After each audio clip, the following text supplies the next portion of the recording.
And we're live here on the Movie Hero Network, the Lonely Marks Wrestling Podcast. I am Austin Pez Howell. Jacob Barber will be along very, very shortly. But we got the other Lonely Marks here with me. JPO, Jordan Owens. How's it going, sir? Happy WrestleMania weekend that we'll be talking about here.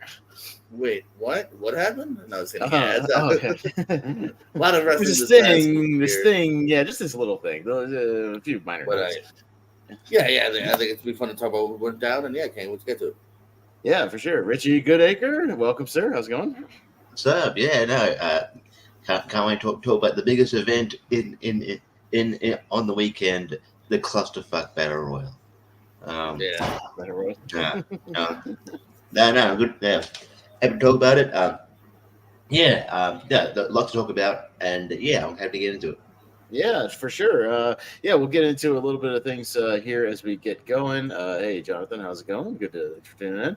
We'll get to WrestleMania 40. Obviously, there's a lot to talk about coming out of that show, and we'll be going kind of match by match and really breaking down the whole thing. But we figure before we jump into that, we'll just jump into a few of the tidbits of things that people are talking about. Obviously, sort of the most pressing thing people are talking about is the AEW footage that was released. It's making the rounds on the internets and whatnot. Even if you didn't see Dynamite, it's already made the rounds on Reddit and Facebook and X. And they are trying their best though to take it down. But yeah, I saw it on Reddit. All the different wrestling pages I'm on Reddit already had it. True. When I say their best, I've seen people already editing it. I've seen people editing it with Punk's words over it from the interview. Yeah, I was trying to watch it earlier and I got distracted. But I've seen that as well. We could talk about that a little bit and get your thoughts. Yeah, obviously they released kind of this footage from Wembley, the backstage stuff between CM Punk and Jack Perry, and sort of what he talked about, what Punk did in the MMA hour. And like I said, I even saw videos of people overlaying that over the video, and it pretty much matches up right as he said. Not much else going on, as much as people were speculating, oh, it's going to prove that it's a completely different thing than what it is. No, it was pretty much exactly went down. Almost exactly how he said it. But JPO, I'm sure you watched it. Have you watched Dynamite yet fully or just the footage in context of the show? Did. I had a mini AEW marathon because I also ignored Collision and Rampage to watch Mania stuff. But no, I had to look at mini AEW marathon yesterday. So I caught up on everything, including Dynamite itself here. And you see Punk approach Perry. There's no audio here. You see people in the background. I love how Hook doesn't do a goddamn thing. Hook just kind of chills like Hook should. He's in character 24/7. Doesn't move. Joe kind of gets involved. You can see Chris Hero even actually gets involved. Hero kind of pulls Punk back here. I think you see Jared Lynn in the footage. Malachi Black. If you look at it, Malachi Black towards the end, you kind of really do kind of see even where Punk yells at Tony. You can kind of see Tony's head pop out for a quick second here, which I guess that was the I feared for my life moment, evidently, for Tony. Was Punk yelling at him? Those monitors can get those monitors can get heavy. It could have fallen and bumped him on the head slightly. Maybe. I mean, it was like a pretty basic scrap. Again, there's no audio. We don't know exactly what was said here. I know some have speculated. Our friend Malcolm was speculated, there's no audio on. I believe that there's no audio from a security camera far away, which probably, if there was audio, it was probably all loud noises, and because it's not meant for great audio. No one was mic'd It's up. not going to get a close up and it's not like they had microphones Nobody on them, when they did it. I believe the audio was either useless or just non-existent too, because not all security cameras have audio. No. A lot of CCTV in London and England in general does not have audio. It's just like cameras. They're just there to record if something happens. Yeah. I do find AEW's has, and I love AEW. I love both companies. I'm the kind of guy I want both of them to succeed. I never relish in, look at these photos. AEW's got no one in the crowd. I don't relish in that. I don't relish when WWE fucks up. But it is pretty petty. I feel like AEW recently. You had Edge a couple weeks ago. I was legit confused when Edge started, I know there's been this word and that word. Well, I love this roster. I was like, wait, what? What happened? He got Will Ospreay last night mentioning Triple H and Steph, which is off of the media scrum. And I'm like, I don't know. Save that for a scrum then. For saving it for Dynamite seemed out of nowhere because I forgot Triple H even kind of said something. It just seems very petty that they're devoting this much time on their main shows to these little quibbles that people are making on podcasts and scrums and everything here. And I don't see how this footage helps anybody. Does this sell a single ticket for Dynasty? Is anyone more excited about Bucks and FTR? Not really. It honestly makes me want to see more CM Punk. Yeah, no, I feel like CM Punk is the guy who somebody was even putting in the match results in one of their reports. It was like Adam Copeland defeated Penta, CM Punk defeated Jack Perry, blah, blah, blah. And it's just because it was like, oh, wait, do I have Punk to add is that to still- the results? Hold on. Yeah, just added the I results. didn't time that real quick, one. Yeah, I think it was maybe like 16 seconds or something, whatever it was. No, I'm in agreement with you. I think it just. I don't understand how they benefit from this footage because again, CM Punk told the truth about exactly what happened. The footage came out; it's exactly what happened. Storyline wise, it was kind of a weird explanation of like we hate them so much, and this is their friend. Like I don't even know why this even made sense storyline wise. Yeah, they tried to tenuously link it into the thing with the FTR. They did, right? They were like, really we were distracted, and that's why we lost to FTR, and also FTR might have set it up. And it's like you're trying to find a reason to shoot that in, and then FTR comes up and it comes out. It's like we need to get over this. I'm like, yes, you as a company need to stop like whinging past this. No, and it's like even the other people that were like, CM Punk should have faced consequences. He did. He was fired. He works for the other company now. Like what? So what else do you want there to do? Like, yeah, it's weird. I don't understand the benefit of this. Even trying to spin in a storyline. This feels very Russo-y when he was doing like behind the scenes stuff. In WCW in 2000. With like. Only some people are going to get this. Your casual fan who doesn't watch every scrum or read everything on the internet or listen to the Ariel Helwani show, like, is not going to know what the hell you're talking about. Like, there's going to be people that are going, I know Punk works for the other company, but okay, he doesn't work for AEW anymore. So what is this? It's just weird. But Richie, any other thoughts on this? I've got about an 8 second fight. Okay, sounds good. Okay, before we pull apart. From actual physicality, not just talking. Sure. Actual physicality, about 7 seconds. Basically a squash match. Yeah. All right. I just you're gonna give him none of offense. No, one move. It's like the Rock's WrestleMania match. Rock bottom up him with your Yeah. If you're a company, right, that like unfortunately, obviously CM Punk kind of, obviously he was. I feel like he needed to go. It wasn't working out, but like, if you're a company though that has a lot of drama, and CM Punk was the catalyst for a lot of it, but like, another guy suspended, Sammy Guevara. Is kind of a lot of drama, but like if you have a company full of drama, you want to do your best to steer away from it, and they seem to like want to invite it all the time. Like just like okay, you can maybe acknowledge something happened on the scrum or even fucking X or whatever. I don't know, just like I want to watch a good wrestling show. Just put on a good wrestling show. I don't need Adam Copeland coming in and go and I'm sick of the negativity. I'm sick. And then Adam Copeland going, "This is the best company I've ever worked for." I don't believe you, by the way. You've been there for like you've been there for, you only been there a year yet. I don't believe you. And I just like no one knows what you're talking about. And you're just you're giving publicity. People are, I don't know what he's talking about. Let's check it out. What he's talking about. The footage was nothing. It just it reminds me of like when WCW used to give away WWE results, but it was never to benefit WCW. It would just always benefit WWE. Because WWE would during that time would rarely. I was only with an odd occasion, but they would kind of just get on with their show. They wouldn't worry about what the company was doing, and I feel like it's just I think WWE in general throughout the history just lives rent free in their heads, just like look, and I know like it's just it doesn't make. It's just you want to release the footage. I don't get it. It doesn't make Tony Khan look good because what is he talking about with like the fearing for your life? I'm guessing there's other parts of that he can't show, but like people expecting that he would see that bit, so it makes Tony Khan look like just like I don't know Well, why. it makes Tony Khan look like the non-boss that Punk said he was, because he's standing right there. Two of these guys are verbally going at it right in front of you. Everybody's just standing around ignoring it. If that had happened at Gorilla Position in WWE with Triple H, that it wouldn't have gotten to a scruff. Like they would have broken up before anything even started. I can almost guarantee Triple H wouldn't put up with that shit. Like he would have squashed it. Yeah. And Tony just stood there and let the wrestlers break it up, and then didn't interfere, didn't do anything, and then apparently still didn't do anything afterwards. They just went out and had their, they went off. Jerry Lynn talked to them in the room, and then they went out and had their match. Because remember, Punk and Joe had their match right after that. Right after that. Yeah, and it's like, and there's even a nice photo too of them all taking a photo. As Punk and Lynn, Joe, and and the ref, literally after the match. And then like on top of all this, right?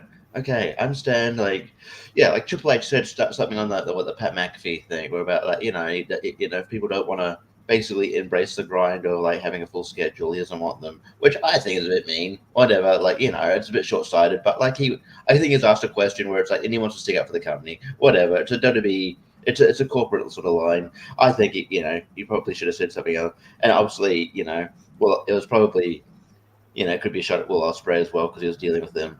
But like, if you want to have a shot at Triple H, do it on X and do it on whatever. I mean, it's like, and don't do it on the same show that this footage aired.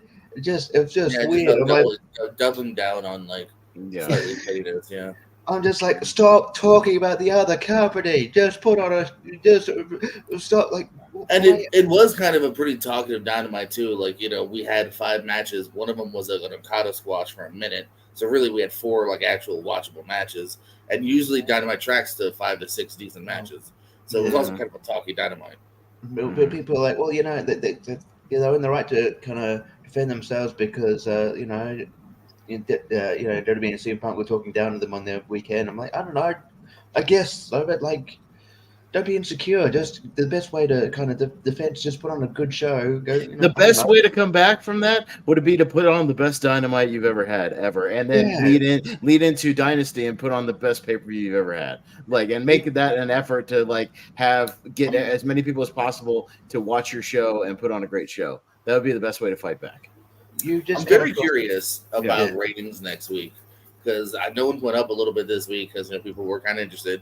It did get people watching and talking, but again, I don't know if we got to talk in a good way or a bad way. I know personally there's a couple people I've seen that went, this really put me off.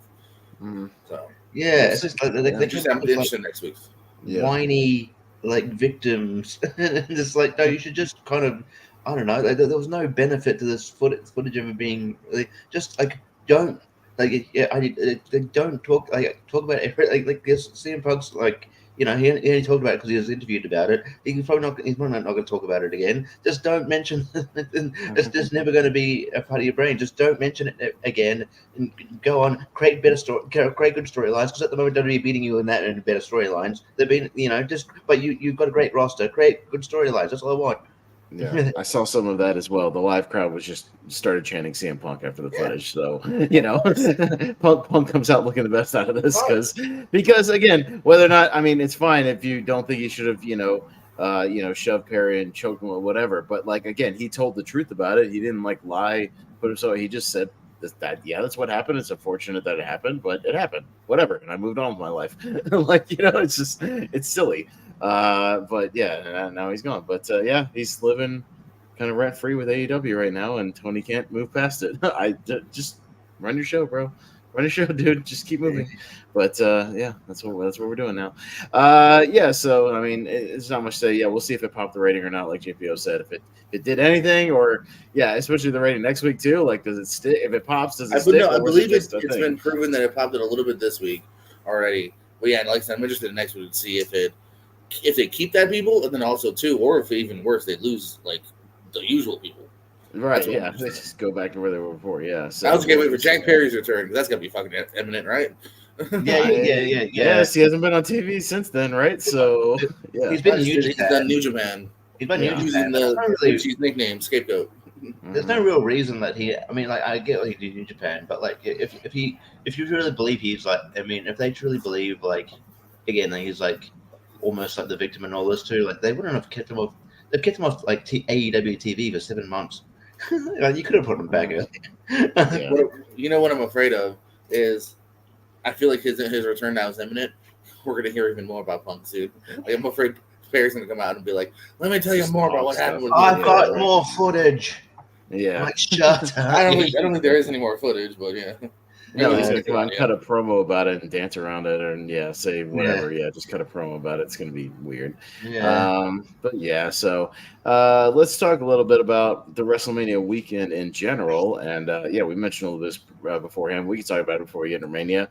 If you guys saw any other matches throughout the weekend, it was a big weekend of wrestling just in general. Lots of indie shows going on, a lot of shows on the Triller TV app. You had House of Glory, you had some GCW, you had some Stardom, all kinds of stuff going on, DDT, all kinds of stuff happening. There was a ECW reunion show, there was the WrestleCon show, there was obviously NXT Stand and Deliver. You needed Triller, you needed High Spots, you needed title match, you needed Peacock. That's what you needed. YouTube, that one's free. Yes. If you wanted to see it all, it was a lot to watch. But yeah, Stand and Deliver, we had the Hall of Fame. Do you guys want to recommend? We don't have to obviously go through every single show, but any highlights that you would recommend? Mine would be pretty brief. Yeah. Mine would be actually, there's a sixth, the Ring of Honor app. That's what I'll briefly mention here. They had their annual Supercard of Honor here. It's become kind of a tradition in Ring of Honor to run that weekend. I've done it in the past, actually, for Supercard of Honor that had like Nigel McGuinness was on it, Seth Rollins, Tyler Black against the Briscoes, actually, him and Jimmy Jacobs. But anyway, so this year, kind of the big takeaway, good card, not the best built from TV. You know what I mean? The 6-man tag champions finally popped up and defended against a random team and stuff like that. Hey, Jacob. But finally, the big note of the night was happy birthday to you. Happy birthday to you. No? Happy birthday, dear Barbara. Happy birthday to you. How old are you now? No, I'm saying. The big takeaway, though, is Mark Briscoe completing his story, if you will. Get it? The story joke? Defeating Eddie Kingston for the Ring of Honor World title. Eddie Kingston now has... Does he have the New Japan Strong title still? He's down to one title. Yeah, he does, but I don't think So, Mark Briscoe is winning the title. And really cool, too, like, literally to the date of Jay's first title win, which was on April 5th as well, I want to say, something like that. So, that's a really cool moment here. And again, kind of like Cody, several roster members coming out, like even people breaking kayfabe, like Matt Taven and Mike Bennett came out, to celebrate here. Jay Lethal wasn't even on the card, celebrating, lifting Mark on his shoulders, his family, Papa Briscoe, who's actually fought in the past, kids and stuff like that, nieces, nephews. So it was a really cool moment here. That's the one I wanted to shout out here. Good match here. Yeah, good card. Again, it's with the Ring of Honor app, so if you want to catch up a little bit on TV or see that show, it's just $10. And but yeah, lots of fun stuff. GCW, Stand and Deliver. Anyone else? Yeah, there's not really that was probably the thing I was going to cover because I ended up watching. Nitrogen. So there's probably just to put about the curtain. Me and Jordan started watching it. Then we had tournament fights, and then I didn't get back to watching. I watched Bloodsport. I can talk about that when we get there. I saw all of that. I watched Bloodsport. I watched it. Yeah, I watched it. I guess probably Stand and Deliver. I watched the whole show. Pretty much the highlights are those two matches. It's probably worth noting too. I mean, the first match is I was gonna say let people know which two. The first opening two matches. I would say the opening two matches, the ones I saw as well, like the opening, the Braun Breaker, Baron Corbin tag title match, and then the what I called the meat madness of the weekend, Josh Bridge and Dijak and was it Omofemi? Omofemi, yeah. But for those that didn't watch, or was it XAM and Nathan Frazier for the tag? Yeah. And yes. I don't know if you should mention it, but they have a rematch on TV. And the two titles. Yeah. And wouldn't you want that at the bigger show? Nathan Frazier and Axiom win the titles. So I would say so. Yes. Pull the trigger on Saturday? I don't know. I don't totally get it. I don't know. I'm you gotta give Baron Corbin one last big takeover. I mean, I guess to play devil's advocate, and to my own question, I guess you could say leave them on the bigger show as looking strong because now Braun's moving on and maybe Baron moving on. I guess. I knew their title reign was numbered just because Braun, they want Braun on the on the main roster fully, but Just sign a contract. Yeah, like they got to take the title off him. yeah. So, but yeah, no, it's a really good match. Good, yeah, it's good chemistry. But yeah, I think the triple threat match is probably the best. Like, especially that. Yeah, I think Femi's really catching on. He's probably one of the better, best, sort of that program they've got where they sign people who are outside of wrestling, which is always a bit weird. But he's probably the one that's really catching on here. That electric chair spot where that was amazing. He's well, it was the thing he was carrying both guys on his shoulders while Dijak still had Briggs in a Death Valley driver and then dropped them, so it was a DVD and kind of an electric chair at the same time. But that dude was carrying both those guys around the ring, and not just holding them and then immediately dropping them, walked to the center of the ring and then did it. That was pretty damn good. That was nuts. Yeah. But yeah. So he looked really good. He was made to look really good. Yeah. I will say, I give him a lot of shit, but the Ilya Dragunov Tony D'Angelo match is good. I think it's Ilya Dragunov just drags people into a fight, and it was a fight. It was good. It was a good match. It was a good fight. Obviously I'm not totally sold on Tony D'Angelo, but he did good here. Also like Raw, Ilya kind of almost basically. His call up is imminent as well. He was on Raw.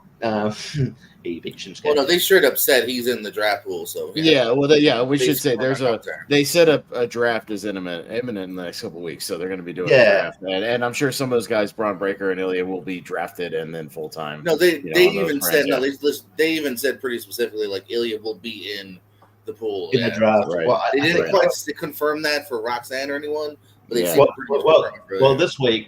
this week, Roxanne beat Roxanne's new women's champion. She beat Valkyria. But yeah, this week on NXT, Roxanne was mentioned in the draft pretty heavily about being in the draft. So I guess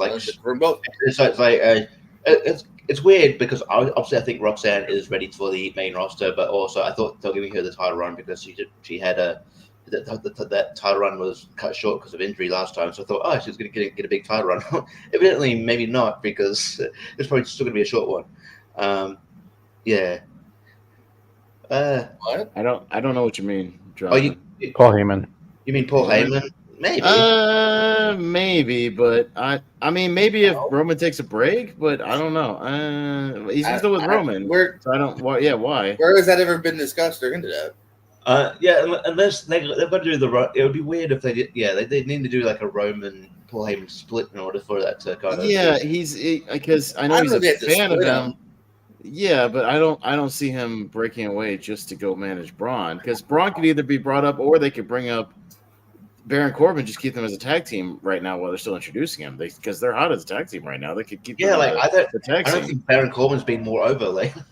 Yeah, if he kept them together, they could work. Baron Corbin's had in a long time, if not arguably ever.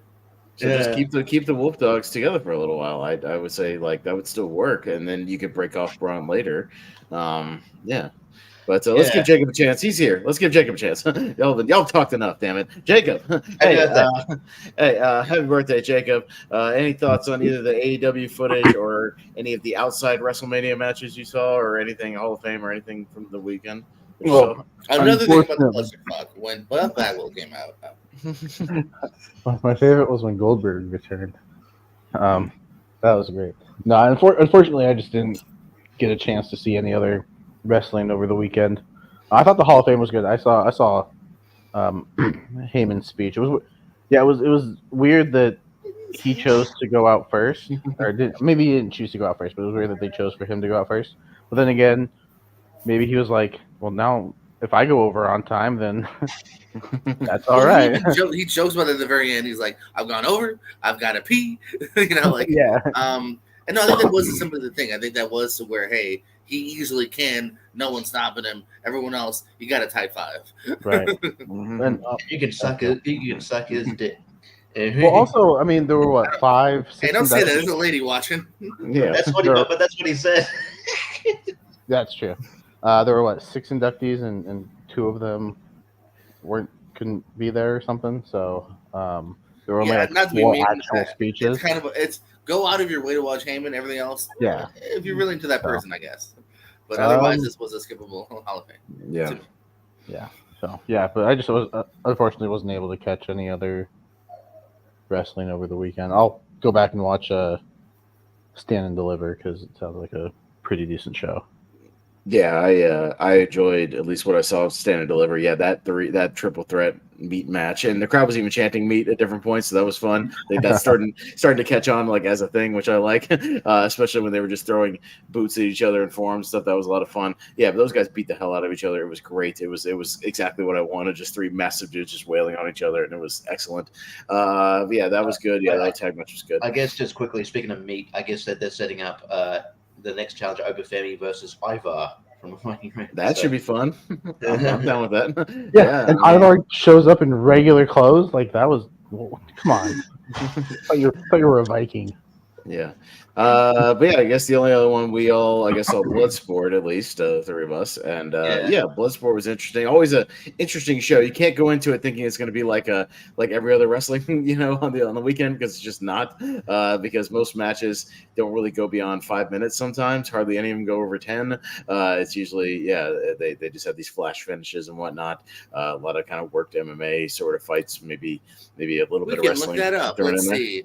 Your longest match of the night is 8:40. There you Minoru go. Suzuki and Royce Isaacs. Not a single match went over 9 minutes. Your almost shortest as long as the fight backstage. 2:15 when Lizzie Snow, by the way, my girl, love Lizzie, defeated Lady Frost, actually. She's from Jacksonville, Florida. They built her right my old stomping grounds. Yay. And she looks like somebody from Florida. She's cool. No, she seems cool. No, it was an interesting show. Yeah, the Shannon Baszler thing was interesting.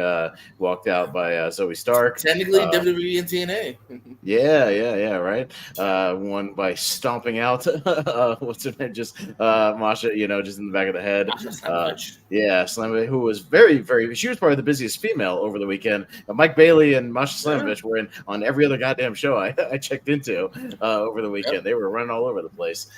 Masha was having matches with the guys, having matches with the ladies, all kinds of stuff in between. They had a match. I watched a little bit of the with the Joey Janela Spring Break, where it was her and God, I forget who she was tagging with. The Kai, what's it? Something Kai, the MLW chick, Janai Kai. Oh, Janai Kai. Also, Janai Kai. Yeah, Janai Kai and Masha. Women's champion. We had her first. There you go. Janai Kai and Masha was them two versus Masato Tanaka and Minoru Suzuki. So that was fun. Just beating the hell out of each other. That was a good time. She was very, very busy. Bloodsport was fun. Just you can't go into it thinking it's going to be like spot. Like it's not. That's not what it is. Because it is something different. For me, it blinked in very quickly though. Yeah, it was fun to watch while I was half paying attention just on the elliptical. I was watching a lot of it at the gym, just here's the thing. He just kicked him in the head for the finish. Okay, cool. Moving on to the next match. Although Dolph Ziggler and Nick Nemeth still managed to hit a zigzag in the opening match or the second match to win, so he somehow worked that in against Mike Bailey. So that was fun. Another crossover. Regal's son Charlie Dempsey popping up. Yeah, I think he was an alternate, wasn't he, for the show or something? Like, I think he filled in for somebody else. I don't think he was originally scheduled. I guess so, because I don't feel like I had heard of that. And then he just was in the intro. And I'm like, shit, okay. Yeah, he was an alternate, but good little show there. I feel bad for Mike Bailey. They made a big point of the fact that to state that fact that he's never won. He's like 0-6 now. Well, he tries. He's a Taekwondo guy, so I get it. Okay. Yeah. And like we said, he's kind of been one of the MVPs, like Pet said, for the last couple of years, actually. Even last year, that dude was everywhere. So yeah, I want to say he did Bloodsport, then he ran over and did like some other show. Then he was on the WrestleCon show that night. Then the next day he was on like the FE brunch, and then he's on like the afternoon, the spring break show. He was everywhere. He was hopping all over the place. So kudos to him, man, in those paydays. Before Bloodsport, he was on like the noon show for Defy. Like you said, he fought Rob Van Dam. Yeah, all over the place. So But yeah, let's get to the main event here. Now that Jacob's here, we could talk a little bit about the actual WrestleMania. So let's get into WrestleMania 40 here and start talking about it piece by piece. We'll start obviously with night one. That would be odd if we started with night two. That would be a little strange. And then went backwards. Let's start with the main event of night two and work our way backwards. But no, we started out night one. I think we can all at least agree night two improvement over night one. Night one was all right, but instead of last year. But the opposite of the last year, yeah. The opposite, right. Yes. Night one was awesome last year. The night two, maybe a little bit of disappointment. But yeah, night one still had its highlights, though.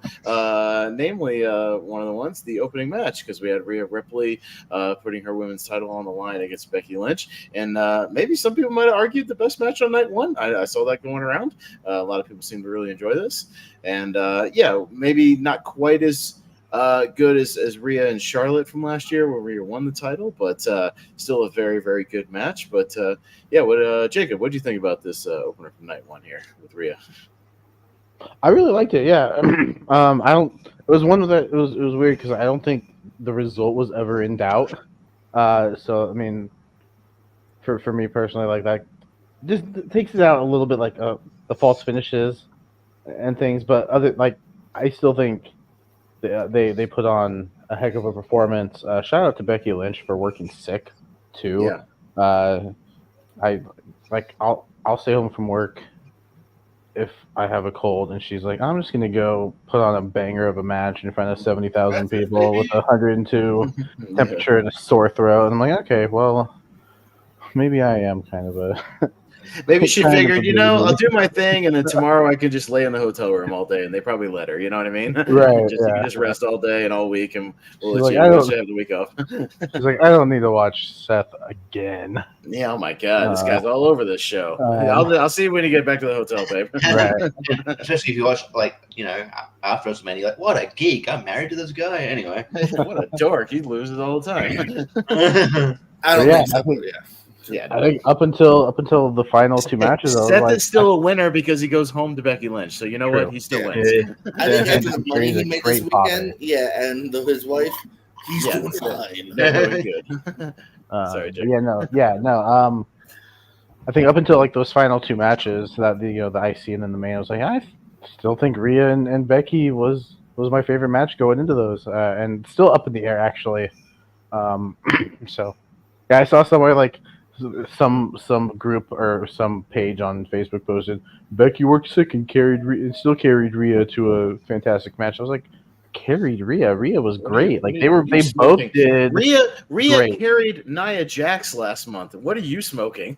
Did you watch Elimination Chamber? Who was the workhorse in that match, dude? Come on, shut up. No. Shout out Rhea. I honestly don't know when she's going to drop the title. Is she going to go on a Romanesque run? I don't think so, but could be a while. I don't want her to lose it anytime soon. She might at least hold on until midway this year or something. Maybe even next WrestleMania. We'll see. Her popularity has not gone down. So I don't. At least SummerSlam. Hold it till at least SummerSlam. At least, yeah. Richie, what do you think this women's opener? Well, I kind of, when it's Becky Lynch, you kind of always have to be there's an asterisk it's Becky Lynch. She could win. She's probably one of the biggest women stars in wrestling. It's had for ages, so it could always be the case. But they had a really, really good match. I think it was a match that Rhea should have to solidify her status, her kind of almost her almost she might go on to legendary status at this point, but her kind of status as the top, the one of the top females in wrestling. So I felt it's almost like a passing on the torch moment kind of thing. Shout out to her working sick. She's still working sick and had a really good match, so that's cool. I don't know if it's like a WrestleMania curse because we just talked about Stone Cold being sick. Yeah. That riptide to the buckle looked brutal. That reminded me of had shades of when the German into the buckle with Kurt Angle. I was like, oh yeah. But yeah, no, it was a really, really good match. Maybe yeah. So I don't know. I mean, I figured as well, just because of how they were near, that Rhea would go into a feud with Liv Morgan because of how she's like, I'm going to take everything away from you. So I'm like, they okay. already started. So they're gonna, and then on Raw she jumped her. So I'm like, does Liv do it? I don't know if Liv beats her, but No. I kind of see it happening. But I don't know. We'll see what happens. But I'm guessing that's a match at Backlash. So yeah, no, really good match. I don't know. I'm not sure if I'd agree it's the best match on night one, but it's still a very good match. Yeah. JPO, any quick thoughts on this one? No, I like this match a lot here. Yeah, it's not quite the level of Rhea and Charlotte the year before. I think we're just more invested, and also the outcome of that match was getting a little bit more time. But I love even the entrances of this match here. I mean, they had some good entrances this year. We got a glimpse of it right here at the beginning here from Rhea. Rhea with Motion and Listen White getting to do a little bit of the lip sync with the singer. You could tell too she was just enjoying that and soaking that in. Becky, I like the book shit going on. I thought that was kind of cool here. You know, I mean, I like thought out entrances here too. I think Triple H is really good with that. You know, you watch NXT for years now. There's really good entrances from Axiom to Lexis King to a lot of people have like cool entrances. And we got to see that at Mania this year. So this was a good match here. Good way to set the tone, set the pace here. Like the other women's title match, jumping ahead. Yeah, I feel like the outcome I would be pretty certain on this one of the more kind of confident ones that we had. But it's two top people at the top of their game. So, yeah, this is a good way. Good way to start Mania, I think, actually. Yeah, for sure. So, yeah, it was a nice hot start to Mania. I just wanted to add, yeah, the thing where she walked through the book, I thought that might have been a real book for a second. That actually looked really good. I did too. I was like, oh, did they get like a big prop book for her to like walk through? I was like, that looked awesome. Yeah, it was like great. a big videos box. Like I was like, is that? No, that was graphic. Yeah. I was joking to my friend. Imagine if they went through the whole book. I mean, what a long entrance that'd be. And in chapter 1. I was born at this day. Pulls an Andy Kaufman on us, and just to see how long they can get away with reading the entire book. Chapter 3. God damn it! Yeah, good stuff there to open the show. Then we moved on to our match with the most people over the weekend. I didn't list everybody, but I just calm down, Richie. Calm the fuck down. Yeah, calm down. Yeah, but Richie, but did you win? You got this match right, but yeah, no. The spoiler alert: you got this match right, but you still didn't. You won night one. You won night one, and then you won night one and bomb night 2, Richie. Sorry. I challenged this because I said DIY. They weren't even in the match. DX was, so I don't even think. No, as Truth calls them, Regeneration X. Regeneration X. Shout out to Richie for picking both winners correctly. That good. Yes, you did pick, and it was ASAP rules, so you're the only one who got the points for it. So yes. Damn it, that was my idea. Yeah, no, it backfired on you. But yes, A-Town Down Under pulled the SmackDown Tag Team titles, and Awesome Truth pulled the Raw Tag Team titles in this ladder match here. Yeah, again, a little slow to get going, but once it did, a couple of good spots. But I was happy. It was nothing like super crazy to where anybody was like killing themselves. Enough crazy enough spots. Yeah, was the Gargano like tornado DDT on the outside was a little spot on the table. That was cool. JD getting pushed off one of the ladders through the tables, but again, pretty safe spot relatively. Was it Grayson Waller with the title in his hand getting powerbombed through the ladder? While he's still holding the him for the last half. Yeah, exactly. Tommaso Ciampa getting the oh my god, the air raid crash. The air raid crash on Tyler Bate. That was the only one I was worried about. Man, that was the one that looked the most disgusting. Yeah, of everything, and that didn't even involve any tables or whatnot. But yeah, that looked painful. And then some of the highlights are obviously Truth once he got in there looking for the hot tag from Miz. That was fun. But the crowd got into it. They were on their feet cheering him on. He got the hot tag, came in, did the Cena spots, and then went for the pin and got the pin because the crowd chanted along 1, 2, 3. So technically, he went on to say. I think on the McAfee show he won twice. He got a pinfall and the tag titles. He's not wrong. And then he climbed up there and the crowd went nuts when he pulled the titles and won the thing. I think maybe to a surprise for everybody, but a pleasant surprise. Again, one of those feel good moments that not all of us predicted. But it's like not like you're against seeing it. It was a feel good moment. It was nice to see him.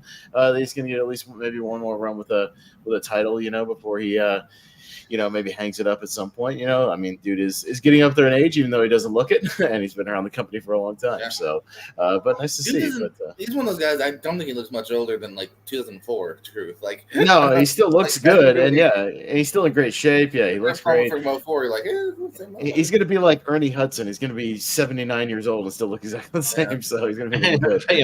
Ernie Hudson's more buff now than he was back then. I know. Yeah, it's nuts. I guess that's the secret. But JPO, any overall thoughts on the ladder match here? Any highlights for you? Yeah, I think you put it pretty decently here. It's not a ladder match go back to often here, like you said, a little slow, couple cool spots. So I am entertained. It's definitely not a negative review by any means, but yeah, I did kind of like afterwards. It's actually I looked at it because I actually timed both segments because I'm weird. So it's like 7 minutes and then 7.5 minutes. So there's about 7 minutes for both segments here, from A-Town to then Arson Truth getting it. It makes sense to have a heel and a face team. I was always kind of like picturing it would be like kind of at the same time. Is why I kind of thought maybe it would just end with two face teams getting it. But this made sense there. You get A-Town Under kind of getting it, taking them out more or less. I don't know. I don't think Theory should have been taken out as long. I don't feel like he had enough of a bump. Made sense for Grayson to be kind of dead for the last 7 minutes. Yeah. But and then end with the moment that I think I definitely was predicting was going to happen here because I feel like this before even a ladder match I was like, oh, R-Truth's going to get a tag title shot. That's definitely where we're heading here. And not only a thank you to him, I think also too. Props to the other unsung hero, kind of in the Miz. You know what I mean? Like he hasn't really had much to do, outside of like he had the IC title feud for a minute. You know what I mean? Which was a good match, but I don't think anyone believed he was taken from Gunther. So a little bit of a props to the Miz as well. Another guy that's just been killing it for the last decade plus. So fun to have him as tag champs. This obviously is a run that I wouldn't be surprised doesn't last long, but we'll see. And I'm happy too that we have the title split. I think we've said before, there's plenty of teams here. Teams that we even get on Mania here that were left out. That these two. Separate them, figure out in the draft who's going where. Well, I guess right now they're pretty set, Raw and SmackDown. So I guess we're already kind of set. But yeah, like I said, match was fun. Not the greatest ladder match, but definitely, still fun. Yeah, Richie. Yeah, no, it was a fun match. Yeah, nothing like too spectacular as far as bumps, other than the air raid crash that we talked about. But yeah. No, I think in predictions just made sense that heel face dynamic, but yeah, I understand the other kind of scenarios that could have played out here. It's it's a cool feel good moment. If we had one climb, it's just a silly climb. I thought it's just like in the entrances. That WhatsApp thing should just be R-Truth's fun. When Miz got into it, I'm like, no, that was cringy. But no, you're not cool. Stop it. That's an R-Truth thing. Anyway, that was just that's just a small dumb thing. Other than that, it was a really good match. I do kind of see them having a short run because I feel like, we'll get into it. I feel like they're going to do the Judgment Day with all the titles thing. So I could see them losing to Finn Balor and JD soon. But really good match. Yeah, Jacob. Yeah, like JPO said, entertaining enough. Not a ladder match that I'm going to go back to super often. I great moment for R-Truth winning a title at WrestleMania. If you would have told me that Grayson Waller was going to get a title before Tommaso Ciampa or Johnny Gargano, who are Triple H guys, I would have been like, I don't think so. But it makes sense to have a heel. It makes sense, like JPO said, have a heel team and a face team, and if Awesome Truth is going to be that face team, then I think A-Town Down Under makes sense. I think they could have a fun, 1-2 month reign. Maybe even, who knows? Maybe it could be longer than that. But I'm ready for New Catch to take those titles from them. That's my prediction. Is that New Catch will be the ones to take the titles from them.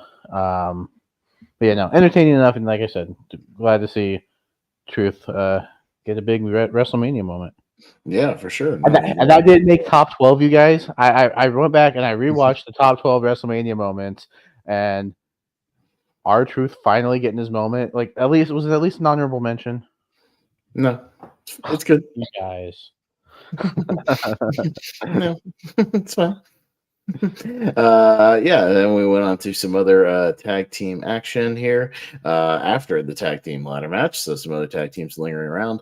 We had Rey Mysterio and Andrade taking on and defeating Santos Escobar and Dominic Mysterio with a little help from some of the Philadelphia Eagles, from Jason Kelsey and some other guy I didn't know. Lane Johnson. Lane Johnson, there you go. In the most gigantic luchadors you've ever seen, because they came out with the Eagles lucha masks on, and certainly not your average luchadors.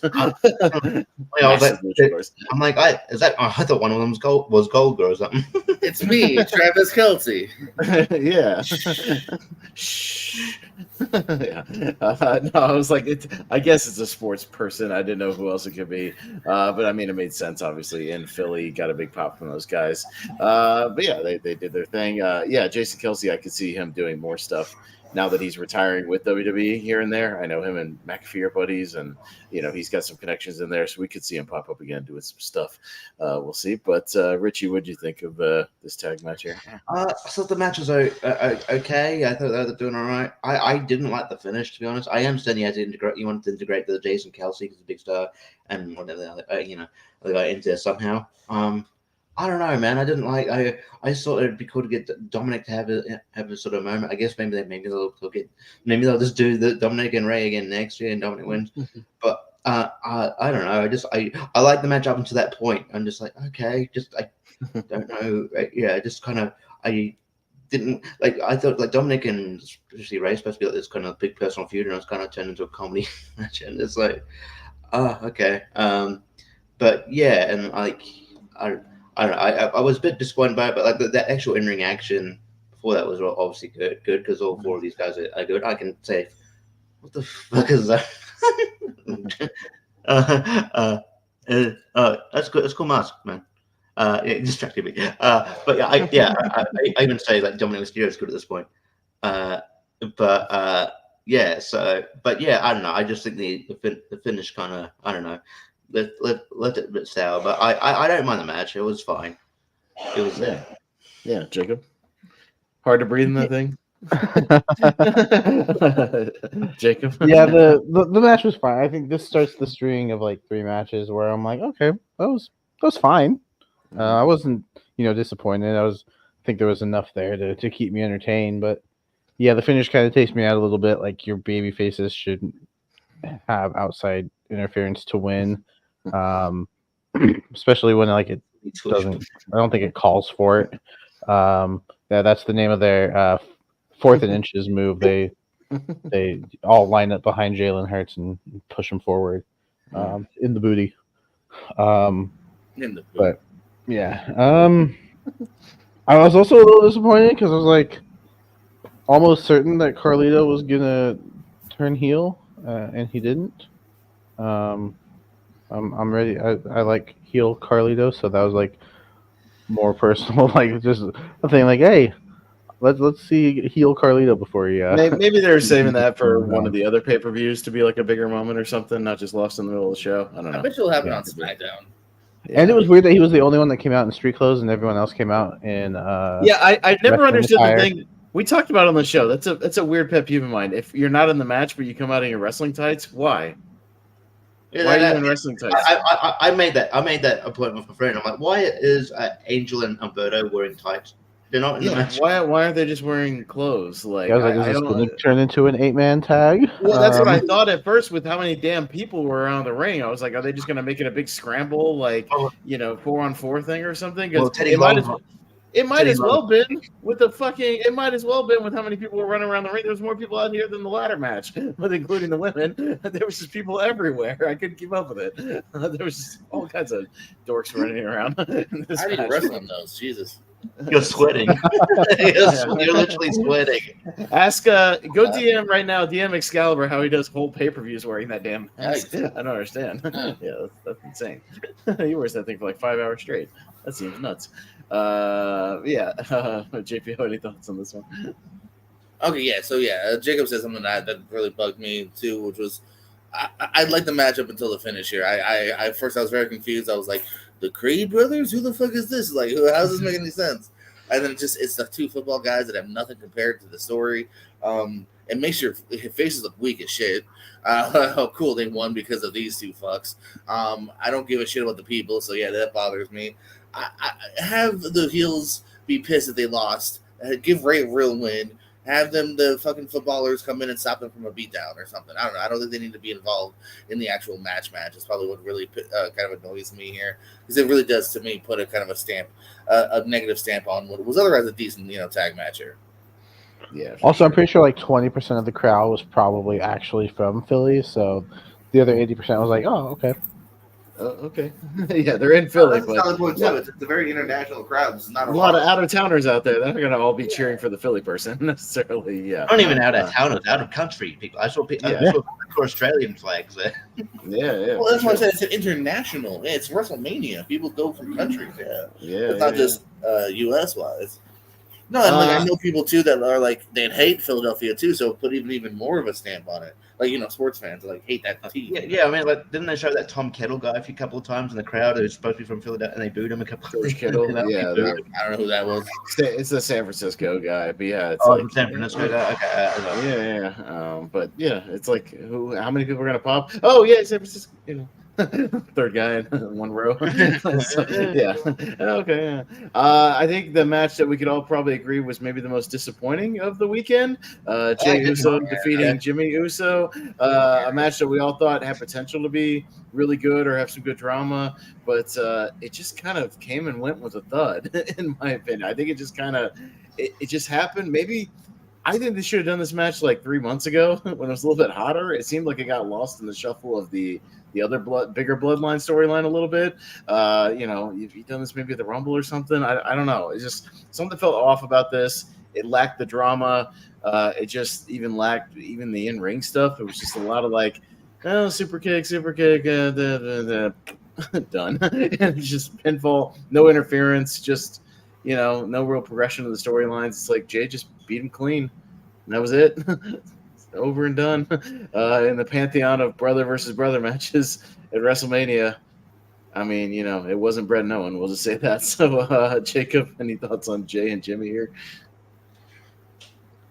It was, like I said, the last match started a string of 3 that I was just like, okay. Yeah.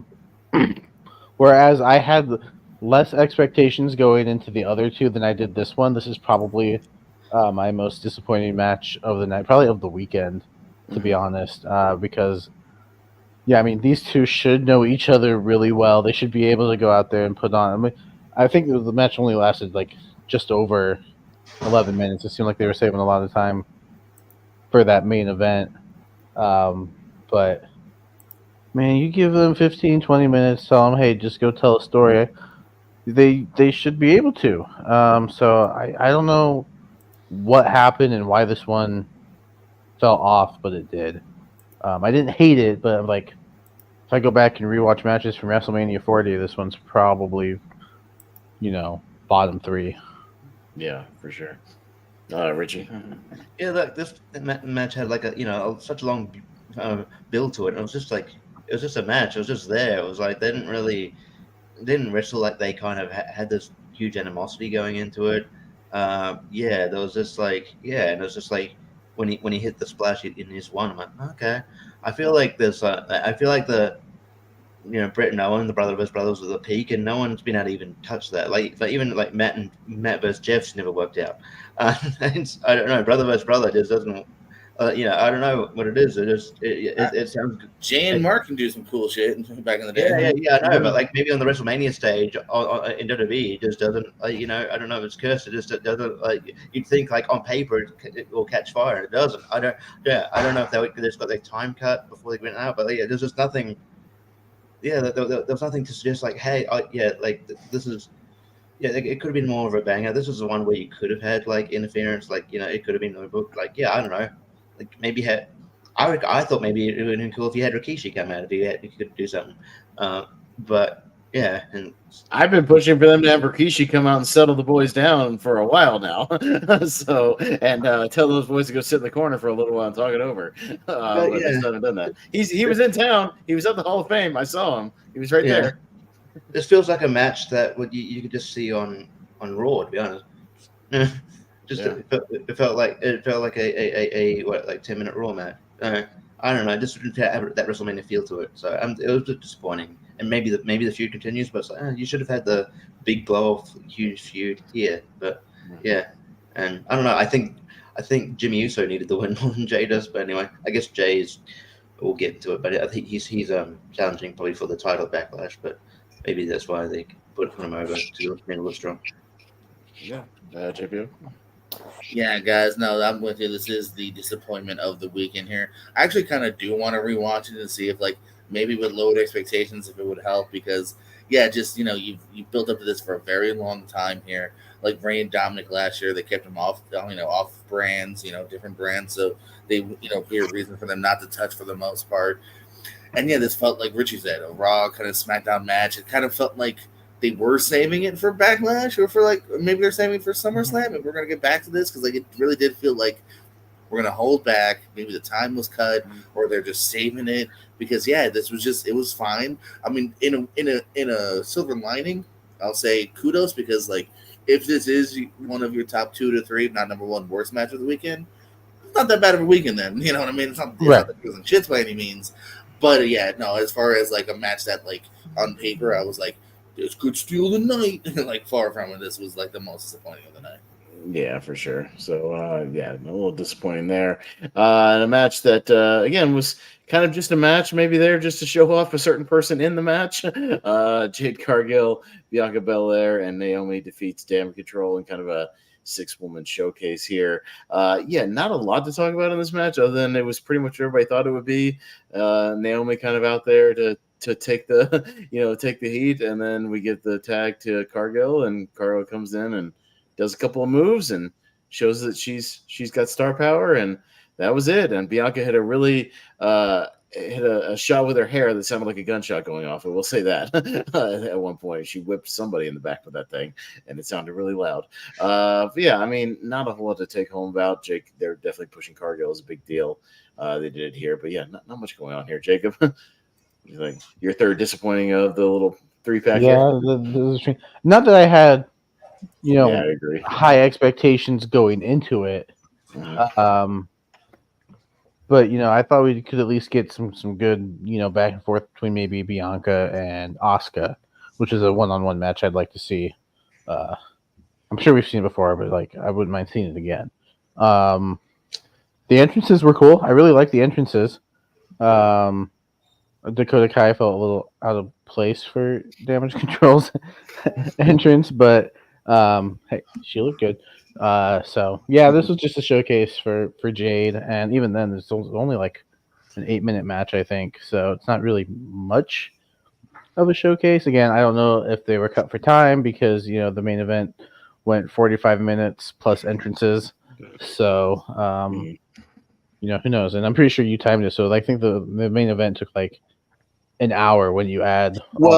I know, the actual match went 44 minutes or something like that. But somebody even said on Twitter it was between the end of the IC title match and the actual bell of the main event was 40 minutes also. So it was just a long time before we actually got even to the end of the show from the end of the IC title match. So maybe they got their time cut by a couple minutes. I don't know, maybe, but it seemed like the show went long anyway. So I don't. Yeah. I think it was 10 minutes past 8 for me when the show ended. Right. But Richard, any quick thoughts on this one? It's just a match. It's a showcase match. You could tell the crowd didn't really.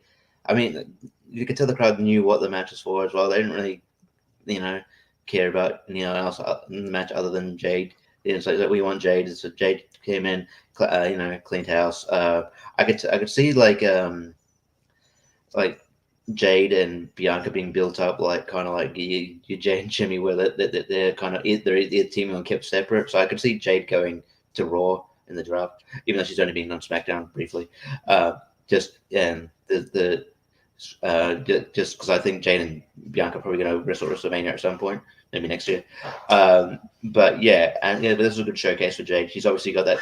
She's got that charisma without that sort of presence charisma. You know what I mean? Similar to like a Goldberg or Yeah, Mhm. and that kind of thing where she's got that aura about her. So yeah, you want to capitalize on that.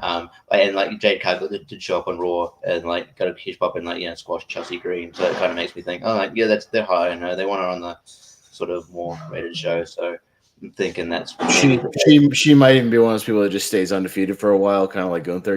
They just keep her undefeated for quite a and while. hopefully they don't wreck the undefeated streak like they did and she did an AEW. Yeah. Mhm. But yeah, I don't know. Yeah, it just felt like just a match here. I don't know. It's just cool. It's just a match to have them on the card, and that was it. Yeah, for sure. JPO, any thoughts on this one? Yeah, so last match didn't meet our expectations. This match did meet my expectations, and that's also not a good thing. Because it's unfortunately the exact match I kind of thought we were going to get, which was not a squash. It's definitely given a little bit of time, but again, what were we at? 7 minutes, right? We said Something like that, yeah. And even 8. There's 6 women here, so obviously not like no one really got a shit ton to do here. And yeah, it's just a way to establish Jade. I'm gonna give her first real match here. Also kind of help Bianca and Naomi, who might not have been on the card otherwise. You know what I mean? Naomi just returned as well. Bianca's a top-notch star. So good, fine SmackDown match. Again, you know what I mean? I don't hate it. Like, again, that's why I'm saying, like, almost in a mean/nice way, like it met expectations, because I get why it happened. I totally get it from a booking standpoint. But yeah, as far as like match quality, it was fine. Yeah, for sure. But yeah, another match I think a lot of people said was one of the best of the shows and one of the best of the weekend. And I don't think anybody doubted that it would be a great match. Maybe just some of us didn't know exactly where it was going to go with the result.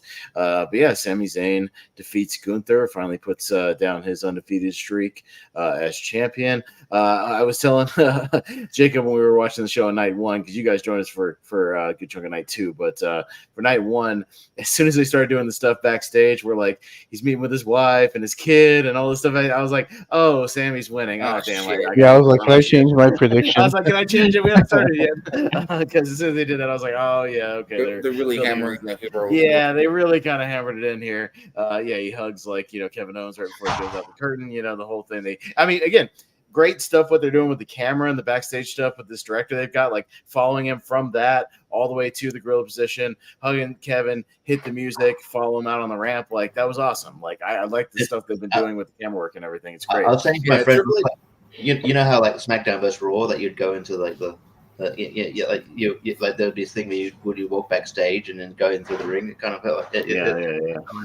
Sorry. Now Triple H mentioned on the scrum, like, they're trying things, and you could see, like, there's even a really cool moment on Raw. Oh, when Rhea gets attacked, and Dominic looks at the camera. He's like, "Go away!" And like the camera literally just like transitions to like the next shot, as in like it follows it. You know what I mean? So like they're trying different things. So I enjoy that. Hey, no, I don't mind a little experimentation in a good way. I think some other companies have experimented and it's a bad thing, like Crash TV type of stuff with Russo, where we're just bouncing all over the place just to keep your attention. But it's like, no, we just want to follow what we're watching. But, if you can present it in a cool way from some different angles, not like breaking the fourth wall, just like, we're just following the guys a little more like a sports thing. Even the stuff, the way they're presenting them in the ring felt very UFC, like where they're there's a guy with the camera in the ring, as like presenting each competitor. Sami Zayn. Yeah, I love those title match intros. Yeah, those are dope. Those are fun. Yeah, the way they're kind of making a big deal. So that was awesome.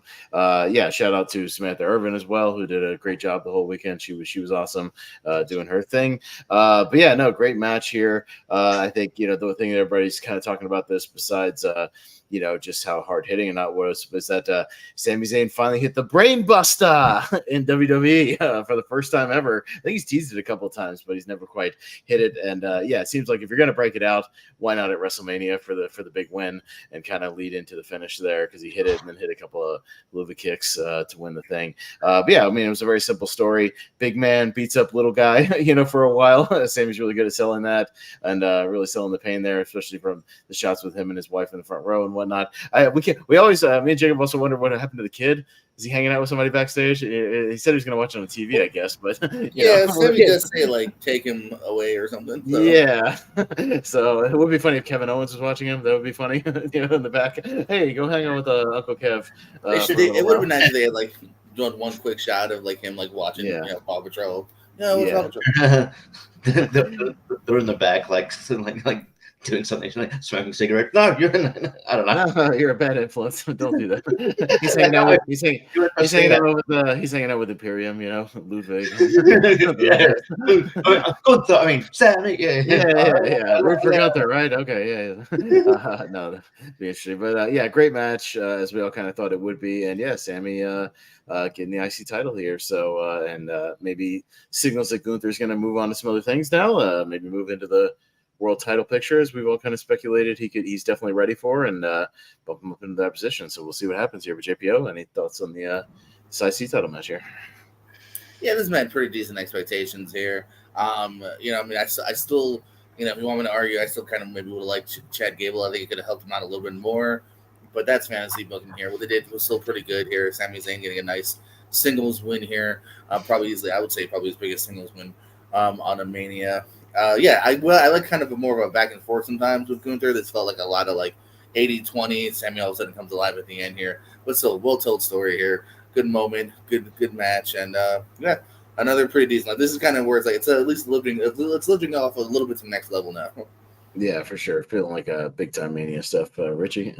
Yeah, no, this was great. It definitely felt more Mania, but yeah, once you saw all the backstage stuff, you're like, oh yeah, Sammy probably winning here. The Brainbusters cool seeing WWE. It was kind of when me and JP was watching it, Kyle Fletcher brought it out in his match against Lee Johnson. So so I kind of it. I mean, it was cool seeing Sammy do it, but I'm like, it would have been cool if I hadn't already seen that weekend. But it's really cool. It looks like Sammy is defending against Chad Gable on next week in Montreal. I'm not sure if Chad's turning it into a heel or where that's going to go. That'll be the match. Or if it's just a friendly fight, just like it was in Rocky 3, guys. They've been doing a lot of Rocky 3 stuff. Rocky 3, Apollo didn't turn heel after their third fight behind closed doors. They just had their fight, and they stayed friends. They could just stay friends. It could be a friendly competition. Speaking of Rocky, we didn't mention Kofi and Xavier doing a Rocky. Oh, yeah. Consequences Creed, and then Kofi dressing up like Rocky. Yeah. I totally didn't get it first. At first, I was like, that's weird they're not matching tights. What the fuck? And then I was like, Rocky. I was like, that's weird. They never do that. They're always matching. Did they fuck up? That's not really Kofi's backup pants? And I was like, oh, I see what they did there. Yeah. I don't know, like, if they're just going to... It's really interesting that they had, like, 3 sort of interesting similar promos where, like, I'll just get this. Obviously, Sammy on Raw gave props to Gunther, and they're like, obviously, it's Reign, but on NXT, Trick gave props to Carmelo for how well he is, and then the Rock and Cody segment on Raw. It's like, okay, it's very maybe there's more of a. I feel like there's just more of a sports vibe here in that, hey, respect to people. It's good. I like it, but yeah. I thought this was. I do think this beat Rhea and Becky as far as the match of the night. No disrespect to them, but yeah, this match ruled. I guess Sami Zayn, but I was second guessing myself like immediately afterwards. When you were saying he could catch it and to win the world, to get a world title shot or whatever, or retire, and I'm like, that makes sense. Yeah, so he wasn't on Raw this week, so I'm guessing he will show up eventually. That will be the way to go with him. So really good match. Yeah, Jacob. Yeah, no, this match was really good. Finally picked back up after 3 okay matches. Like I said, not bad, but okay. Part of me was like, I feel like they're giving Zayn a little too much punishment. Like, it's almost making it a little unbelievable for me that he's going to come back. But again, this is professional wrestling, and so suspend your disbelief. It was cool to see some of the moves that he pulled out. It's funny that we paint him as this underdog, and yet it seems like every WrestleMania he's, well, at least the last 2. So maybe not every WrestleMania, but it it's like he has this big WrestleMania moment, and then he kind of, gets lower down the card a little bit, and then we got to build him back up as this underdog. So I'm just curious, like, what the story is going to be going into next year's Mania now. Like, what's Zayn's story going to be? How's he going to be the underdog next year? I've never had the speed title. It does seem like a lifetime ago he lost to Johnny Knoxville. Yeah, right. Yeah, that happened not that long ago, for sure. Yeah, which is why I was like, maybe not every WrestleMania. Yeah, but that's kind of one of the things I was hesitant on, is because they're like the ultimate underdog. I'm like, the dude had a great Mania last year. He main evented and won a title. Yeah. He main evented he beat the longest reigning tag team champions. And also how often you can do this underdog storyline until it runs dry. I think you're kind of out of that by now, like, unless he goes for the world title one more time. But you did it with Roman before. Never quite had the world title. We got to our main event here, which was had implications for night 2. That if the Bloodline won, it would be Bloodline rules on night 2, and if Cody and Seth won, it would just be a straight one-on-one match with no Bloodline interference. Everybody kind of banned from ringside.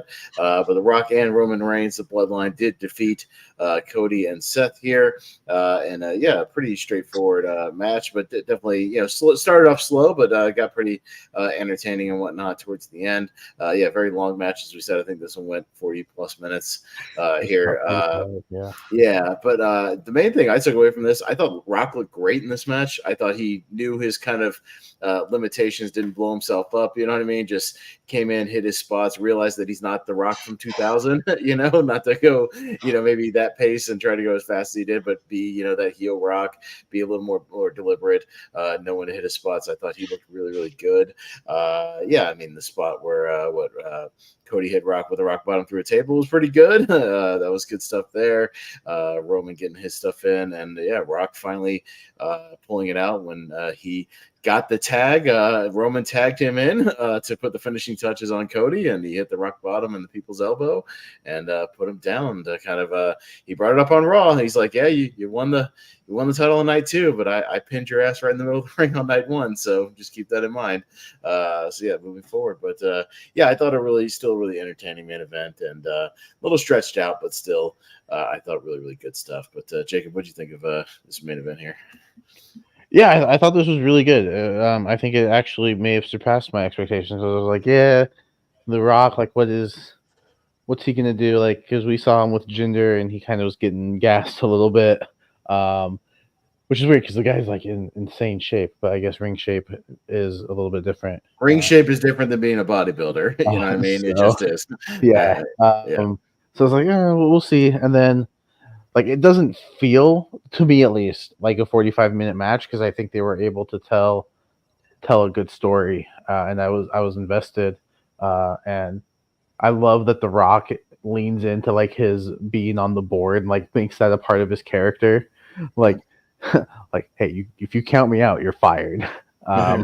And then I'm pretty sure whoever was in charge of bleeping the curse words may have been fired as well, because they did not do a good job either. Afterwards. He dropped one, and then they beeped it 3 seconds after, a little too late. It's like, I loved that. They kind of split off a little bit. Rock and Seth, Roman, and Cody. I remember we were watching, Austin and I was like, come on, you have 2 cameras, right? And then as soon as I said that, they went into the split screen. I was like, okay, thanks for listening. You do listen to the fans. I'm a little surprised. I guess I'm not surprised, actually, that The Rock, he got the pin, because I think this could lead into some like long-term booking, maybe SummerSlam, maybe WrestleMania next year. Who knows? But I think we at some point see The Rock versus Cody. And it should definitely be. This is the one time where I think it's going to be okay that it's for the title. Like, The Rock and Roman didn't need the title. That was why I was hesitant on that match. I think The Rock and Cody for the title could be pretty interesting down the line. Mm-hmm. I think that's what they're setting it up for is maybe SummerSlam because that would give enough time for Rock to go off and film his movie for the next month or two, whatever he was going to go off and film. Then he could get back in the gym again. He's doing an A24 movie with the Safdie brothers. Yeah. So the UFC movie with that about Mark Kerr. Mark Kerr, yeah. Yeah, so we'll see how that turns. Yeah, well, go off and probably film that, then come back, get back in ring shape, and do his thing. I think that's what they're probably setting up for. So we'll just get some other stuff. I think weird sidetrack real quick. I think Black Adam bombed, and he got taken out. And he's like, I'm gonna do some interesting shit. I'm gonna do wrestling. I'm gonna find me some interesting character roles. I think we're about to see a really cool Rock these next few years. I'm getting that vibe from him.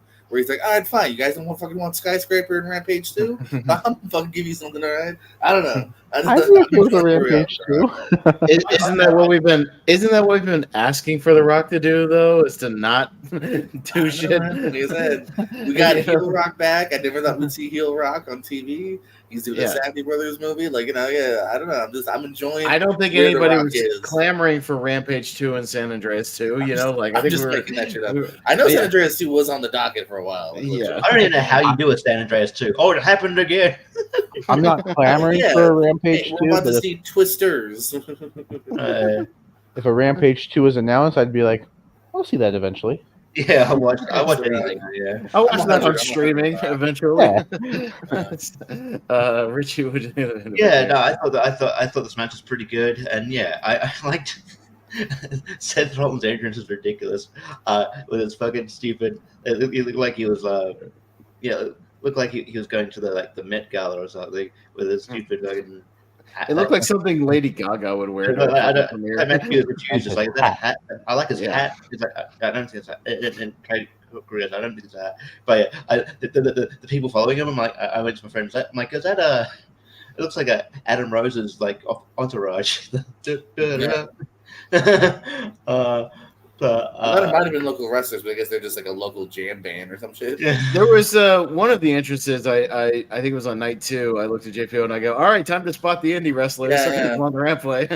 Whichever one it was. I know. Bailey confirmed AJ Kirsch was one of hers. Yeah, so it's usually it's workers. Yeah. But there was God knows there was enough in town for the weekend that you could have plenty to choose from. So no, but it was good. But the match itself was great, and I thought The Rock. I miss Raw Underground. Raw Underground was all my buddies because it was Florida. It was during the pandemic. Every week I was like, "There's Dan, there's Chelsea, there's Chico." There's Chico getting beat up. But I thought the match was really good. Rock. I thought The Rock, like you said, use limitations, but it worked on really well. We'll see how much he's truly got with his match with Cody. Be interesting. I guess it depends on how filming lines up, whether they do it at SummerSlam or Mania. I would, if a fan preference, I'd probably prefer SummerSlam, but that might be too soon. I don't know. That was really good. I think it was just. I don't think the result, when you think about it, was ever in doubt. I think Cody and Roman in a normal match would have been kind of boring because we've just seen that. So, having the deck stacked against Cody would be the way to go. So, it was a really good match. And while it is sort of very, very long, it didn't feel that way. So, it was entertaining. Yeah, JPU. Yeah, everything everyone has said so far. This might be my favorite match of the night. I just had a lot of fun with this. The Rock looked great here. They packed a lot into it. Like you said, you don't feel it's 45. If you'd asked me, I would have said probably in the early 30s, maybe. You know what I mean? So kudos to them on that. It's not like an Edge Randy Orton one where like you're feeling it. You know what I mean? The length. So no, this was a lot of fun here. I think I dug this a lot. It was fun. No, it was a good lead up. So, like I said, that had the implications to where they walked away with Cody having the same kind of sit down pose that he did after WrestleMania last year. Looking a little dejected. He's got the odds stacked against him going into night 2, but it was a good way to kind of set that up. And we went into night 2 of WrestleMania. Who'd have thought the overbooked match of night 1 would have been the tag team match between Ray and Andrade and with all the Santos and chaos going Dominic. on. Yeah. There was a lot of book stuff on night 2, though. Sure, there's a lot going on, but a lot of it went pretty right. We started off pretty hot with an opener with the World Heavyweight title, with Drew McIntyre defeating Seth freaking Rollins, and really only like JPO confectionery, like a 10-minute match or something, 10, 11 minutes. It wasn't very long, bell to bell. Meet in the middle, Pez, 10.5. 10 and a half. So yeah, there you go. And it certainly felt like it. Yeah, because Drew hits a big Claymore, just kind of to start, and then really was putting the pressure on Seth most of the match, hitting the future shocks, which CM Punk kind of winced at on commentary. He was out there chiming in on everything. But yeah, Drew just a lot of back and forth kind of big moves here. And yeah, eventually Drew was able to take down Seth with those Claymores and won the title, albeit for a few minutes because right after the fact, and we'll talk about kind of the 2 and 1 here, but he would get into a little scrum with CM Punk. Speaking of scrums, at ringside with Punk, he kind of poked the bear a little bit too much. Punk got up and started wailing on Drew, laid him out with the arm brace thing. He took it off for a second. I was like, is he healed up? Is he good? Did he finish the rehab early like a John Cena? And I don't think he has. I don't think he has been cleared yet, but he's probably healed enough to where he could do the spot. But yeah, and then they hit the music. Damien came out, took advantage of the situation, cashed in his money in the bank, hit the South of Heaven, and defeated Drew McIntyre. And Drew was left laid out in the ring. And CM Punk, I did like the shot of him sitting cross-legged on the announce table, applauding everything, all the stuff that had gone on. And yeah, a few little things in between. Drew live tweeting during the thing, having fun at work or whatever the hell, he's bored at work as he tweeted, and then he followed it up with that was great. Afterwards, he just tweeted "fuck" after he lost. So good stuff again, letting these guys experiment with some things. But yeah, JPO, your thoughts on really both, because it's all one big long segment here. But anyway, yeah. No, I mean, I think another fun, smart way to open up Mania here. Again, you book in it with your 2, title matches here, men's title matches. In one way, I was a little disappointed because not really the back and forth match I kind of wanted here. It was a spam the finishers kind of, match from the get go here. But it does make sense there. It kind of reminded me of like a Brock Lesnar match where it's just, how much can the face put up with before he finally gets put down. But it does make sense to him. Don't forget, Seth Rollins, not even 24 hours. So, I mean, at this point, probably 21 hours was in a 45-minute match. So, and he's hurt probably going into that match here. So this is probably the smart match to do. You know what I mean? You give Drew the nice win, fun moment with Punk, followed by Priest finally cashing in. 9 seconds I have written down from the bell for the Priest match. And it starts off in a fun here. Double champ. Drew got his moment for a minute. And, interested to see where Priest is going to go. Fun way to start the show. Yeah, good hot way to start the show, Richie. Yeah, I'm really liking Drew at the moment as well. I think if we want to do a year awards, I'm hoping at the moment at least he would definitely be up there for a nomination for the rest of the year. I think this pissed off Drew is really great. He had a really good promo on Raw. He called Priest Bondage Undertaker, just really funny. But this was really great. Yeah, it was not what. Basically Claymore straight away, but it was great. But it's still really fun, 10.5 minute match. I mean, and then once Punk laid him out in my eyes, this is it.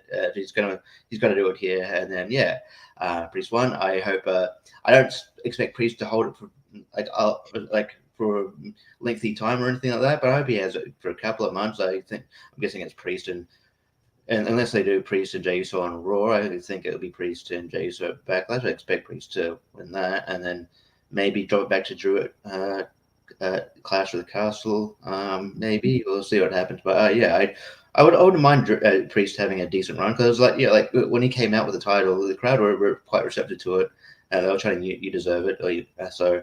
But I mean, again, they could also do if Finn gets a little jealous and they do Damien and Finn, back and forth. If Damien starts getting more of a face and, have a little bit of more heel Finn Balor kind of going after him, you could do that for at least a month or so. I made the point to Finn. It's if if you're in a faction and one of your faction members wins the world championship, it never bodes well for the future of your faction because jealousy. Just look at how when Randy Orton won the title at SummerSlam 04, but Triple H is kind of the leader of the group, and that's when they did the thumbs down, So I mean, you could do something similar here. He's in a faction and Finn's kind of still the leader, but Damien's the champion. That never seems to work out well for the egos.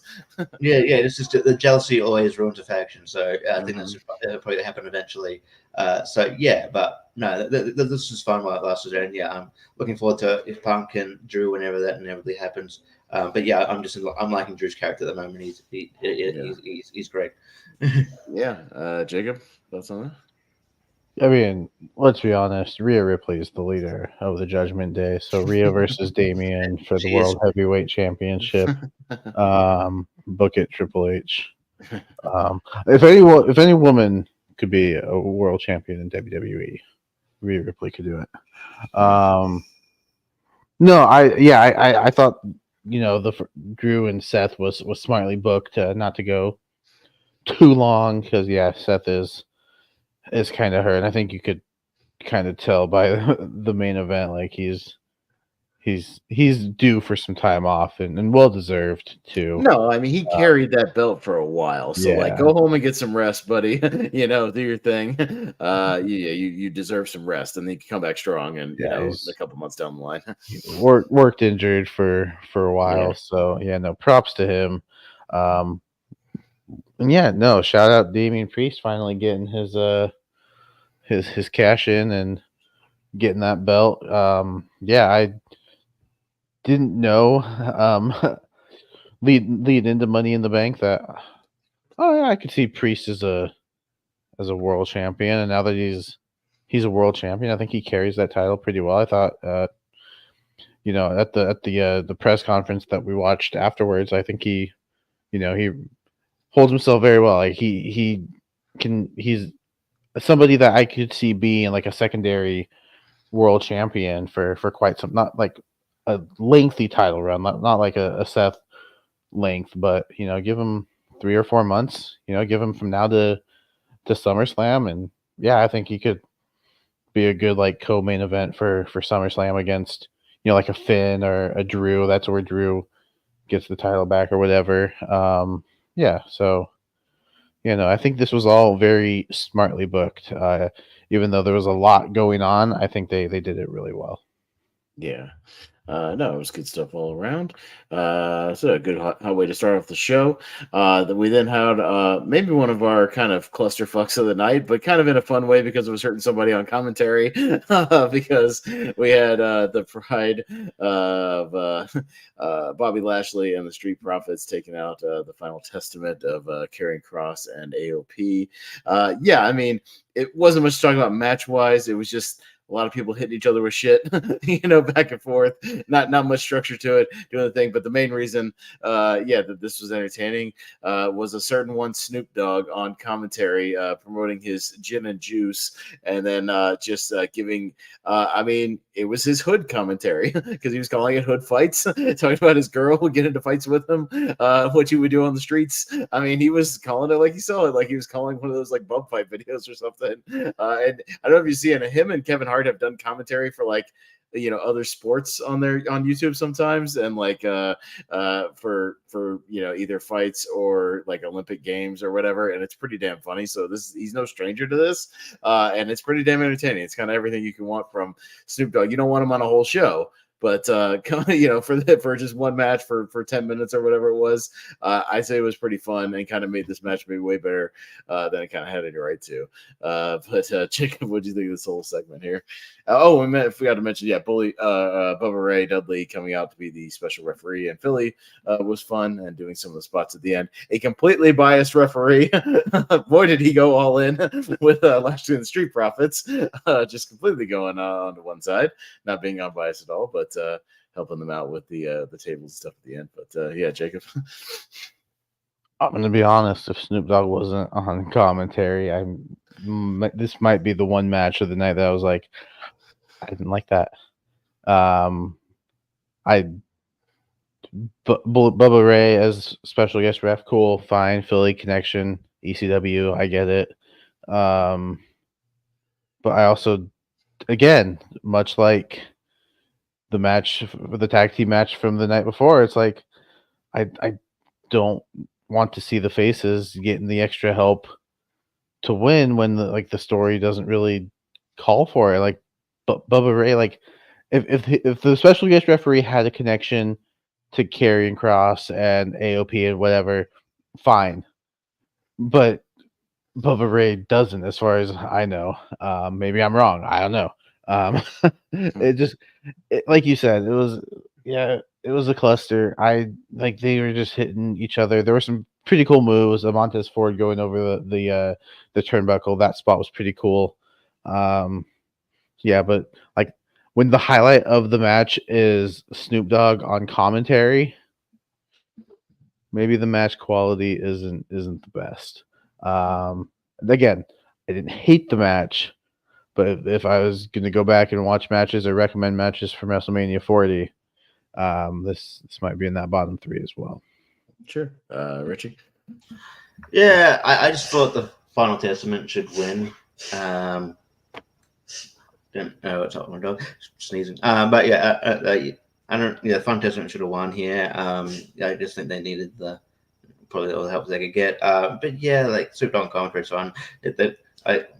He's also done commentary. There's a series on with UFC called Dana White's Contender Series, and he was on season 1 of it. They experimented something with Snoopcast where he was on commentary with Uriah Faber, and all of the fighters didn't like it because he was joking around, and he was even smoking weed with Uriah Faber at one point, and just I thought it was fun, but you couldn't have it for the whole. You couldn't continue it going on, but I think he has his place. I think it's fun. So look, so I do think it added to the match. I don't know. I'm not like a. This match was there. I would have had Fantastic go over, but it is what it is.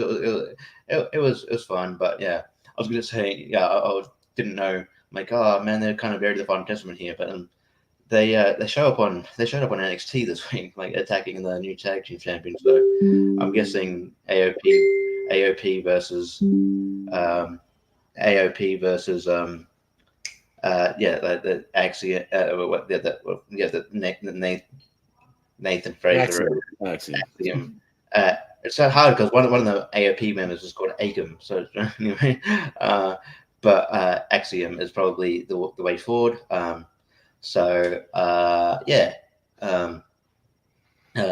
yeah, this is what it was. It was fun. It was fun. Nothing to blow away or anything. Sure. Yeah, JPO, any thoughts on this? No, it was just kind of a clusterfuck with a little Snoop Dogg thrown in, but yeah. It breaks the pace. So I actually don't mind this match at all. You know what I mean? Like, because we had pretty normal matches, a little bit of like interference in the triple threat that we'll talk about here. But this is a fine, kind of change of pace. 6-guy, Philly street fight, there's some table spots, this, that, and the other. Snoop Dogg commentary was entertaining, as said, perfect. Wouldn't want it for the whole show, but just to break things up is fine. Bringing out the ECW legend too. I like little add-ons like that too. You know what I mean? It's Mania, why not? I definitely disagree that Final Testament should have won here. I think both of these teams kind of needed a win, and I think the Pride are the bigger stars that can actually go farther. I think AOP has a ceiling. I think the Street Profits ceiling is way higher, same as Bobby to Karen to a degree, and they haven't really established themselves as a team either. This is finally a nice big win for the Pride. Hopefully going forward, maybe establishing them even more. I can see Street Profits potentially going after Grayson and Theory, you know what I mean? So I'm gonna go. So yeah, I thought it was fine. Like you said, kind of like the tag title match. I like the 6-woman tag from the night before, doable, but not something I'm gonna go out of my way again to ever see. No, totally. Yeah, and then we had a match that they've been doing some kind of interesting angles with and whatnot, even at the the World. Them getting into a little scuffle there. We had Caught LA it in a Knight. couple places. Yeah, right. LA Knight defeating AJ Styles in what I thought was a pretty well worked match. I think both these guys worked really hard, had some good chemistry here. Yeah, pretty straightforward stuff. Not really a lot of shenanigans and whatnot going on, but I thought they finally gave LA Knight kind of a big win here. Made him look good. Crowd was into him. AJ looked great. Hasn't really lost a step, as we've been saying. Dude's in his mid 40s now, but he still looks great. Still moves great, and some of the best shape of his life. Obviously, looking awesome. And yeah, just not a whole lot to write home about storyline wise, but just a really good, solid match with two big stars. So I enjoyed it for what it was. JPO, what do you think of this? No, I like this one as well. This one might have maybe because outside of like the build up lately, I was like, oh, it's another we need something for these two here. But I think they've done enough job, the TV and all the little extras here. I'm kind of building up to it. It's been built up since Chamber. And yeah, no, I thought these two delivered here. They had 13 minutes. They kind of maximized their minutes. Worked a pretty smart match. It felt like it hit on pretty much every level here. You know what I mean? I don't know if I would, maybe a couple more minutes, but I think what they had, it was kind of perfect here. This was a really good, just mid card, but in the best of way, best essence of that, Yeah, for sure, Richie. Yeah, I thought it was a really good match. I think LA Knight. I think the right person went over. LA Knight needed the win because he came off a couple of losses here. But yeah, and I think AJ's at that point where he doesn't he can lose and it won't hurt him at all. But yeah, and he's still one of the best workers in the company. So it's he put on great match, and LA Knight's great too. So yeah, it's a great match, and that chant still super over. So I don't think it's gonna. But yeah, it'll be good to see where it goes from here. Good match. I liked it. Yeah, Jacob. Yeah, this was the biggest match of LA Knight's career, so he had to deliver. It was bigger than the crown jewel match against Roman Reigns for the title. It was bigger than the Fatal 4-Way for the title as well. It was bigger than I said that. I was like, yeah, it's not bigger than a main event title match. Like, what are you talking about? Stop it. It's a big match, and I think they both delivered pretty. Hype that it's his biggest Mania match. Right. Like hype that you don't have to bullshit. That's all. Yeah. Fucking hype without being fucking dumb about it. Yeah. I much like Drew and Seth though. I was like, we've seen LA Knight and AJ before. Like they gave this match away on free TV, and I think there was a finish to that one too. So it's like I was like, I'm not overly excited about it, but I'm still like. I'm gonna watch it. Like it's LA Knight, AJ Styles. They're two really good workers. I think they built it up pretty nicely, and yeah, I think they delivered a really, really good match. Yeah, no, it was good stuff. Yeah, we had another pretty just solid match overall. I think maybe with an outcome that we kind of thought was maybe inevitable, but not totally sure. Logan Paul retaining his U.S. title here against Randy Orton and Kevin Owens. Should mention the Kevin Owens entrance riding the golf cart down to the ring. Randy Orton jumping on the back and then looked like he was scared of his life. Oh my God! It was Kevin Owens speeding all the way. Even the commentators were like, "Slow down, Kevin! Oh my God, don't kill Randy before you get to the ring." Jesus Christ, that was ridiculous.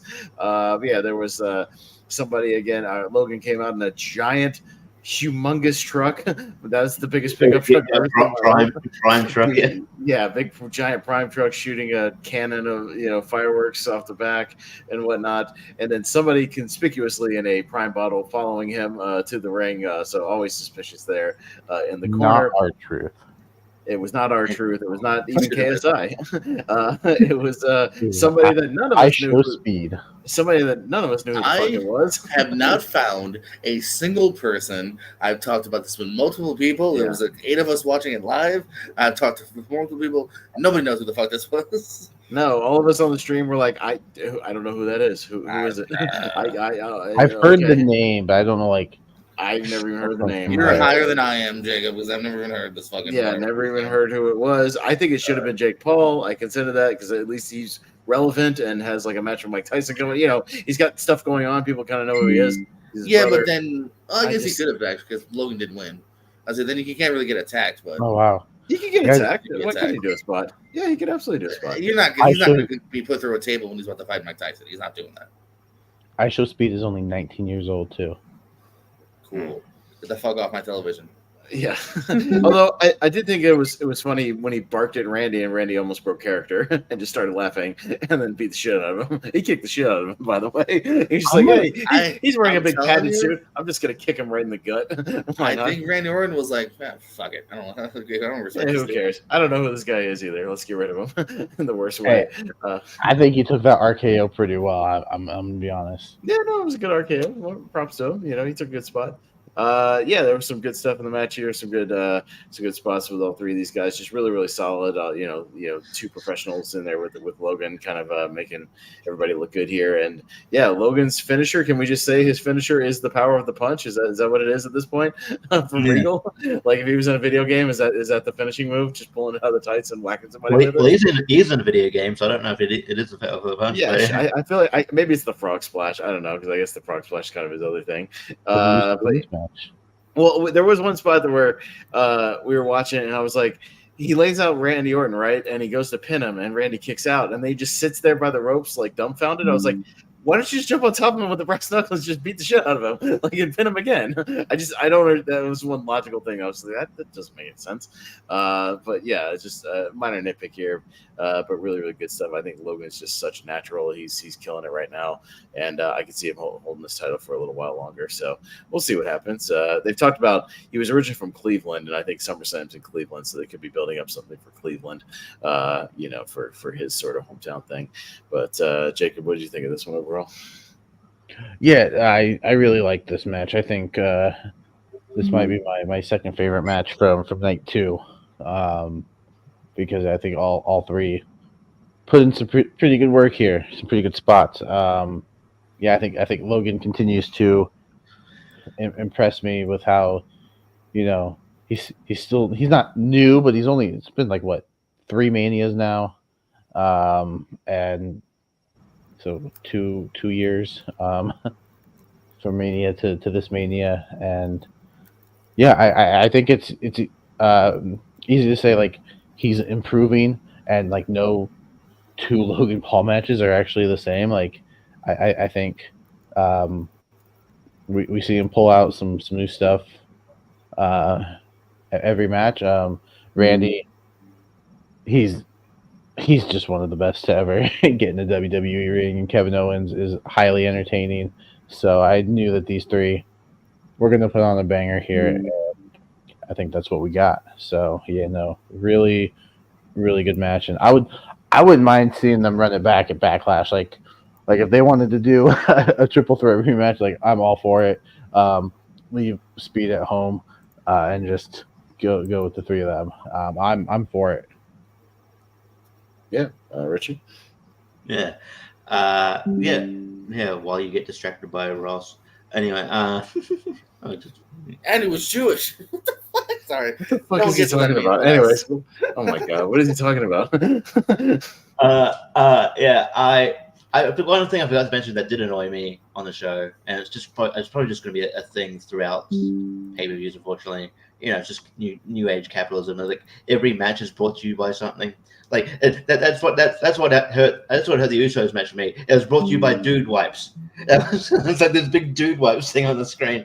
Dude Wipes. There was the gin and juice thing. The Ray match was sponsored by like something Fresca drink or whatever it was, Minute Maid, Al Fresca, whatever the hell it was called. Yeah, all kinds of stuff. But this is supposed to be like this is supposed to be like this big sort of blood feud, and you've got it kind of like I don't know. it kind of it distracts you from that. But yeah, in regards to this match, I thought it was really good. Logan Paul is really good. He doesn't feel out of place here at all. I like his frog splash. It looks more like the lowdown, which is one of my favorite frog splashes, like D'Lo Brown's frog splash. But D'Lo deserves the world title. Huh? Yeah. He deserves the world title. Yeah, you're never gonna let me let that down. Look, I have an argument for that. I just didn't bring it to the table. And look, I think it was really good. There was part of me like the semi thing. I'm like, because you saw like before that match, you saw like Sammy and Kevin lock out. It's just like, oh, now it's your turn. I'm like, oh, Kevin's winning this match, isn't he?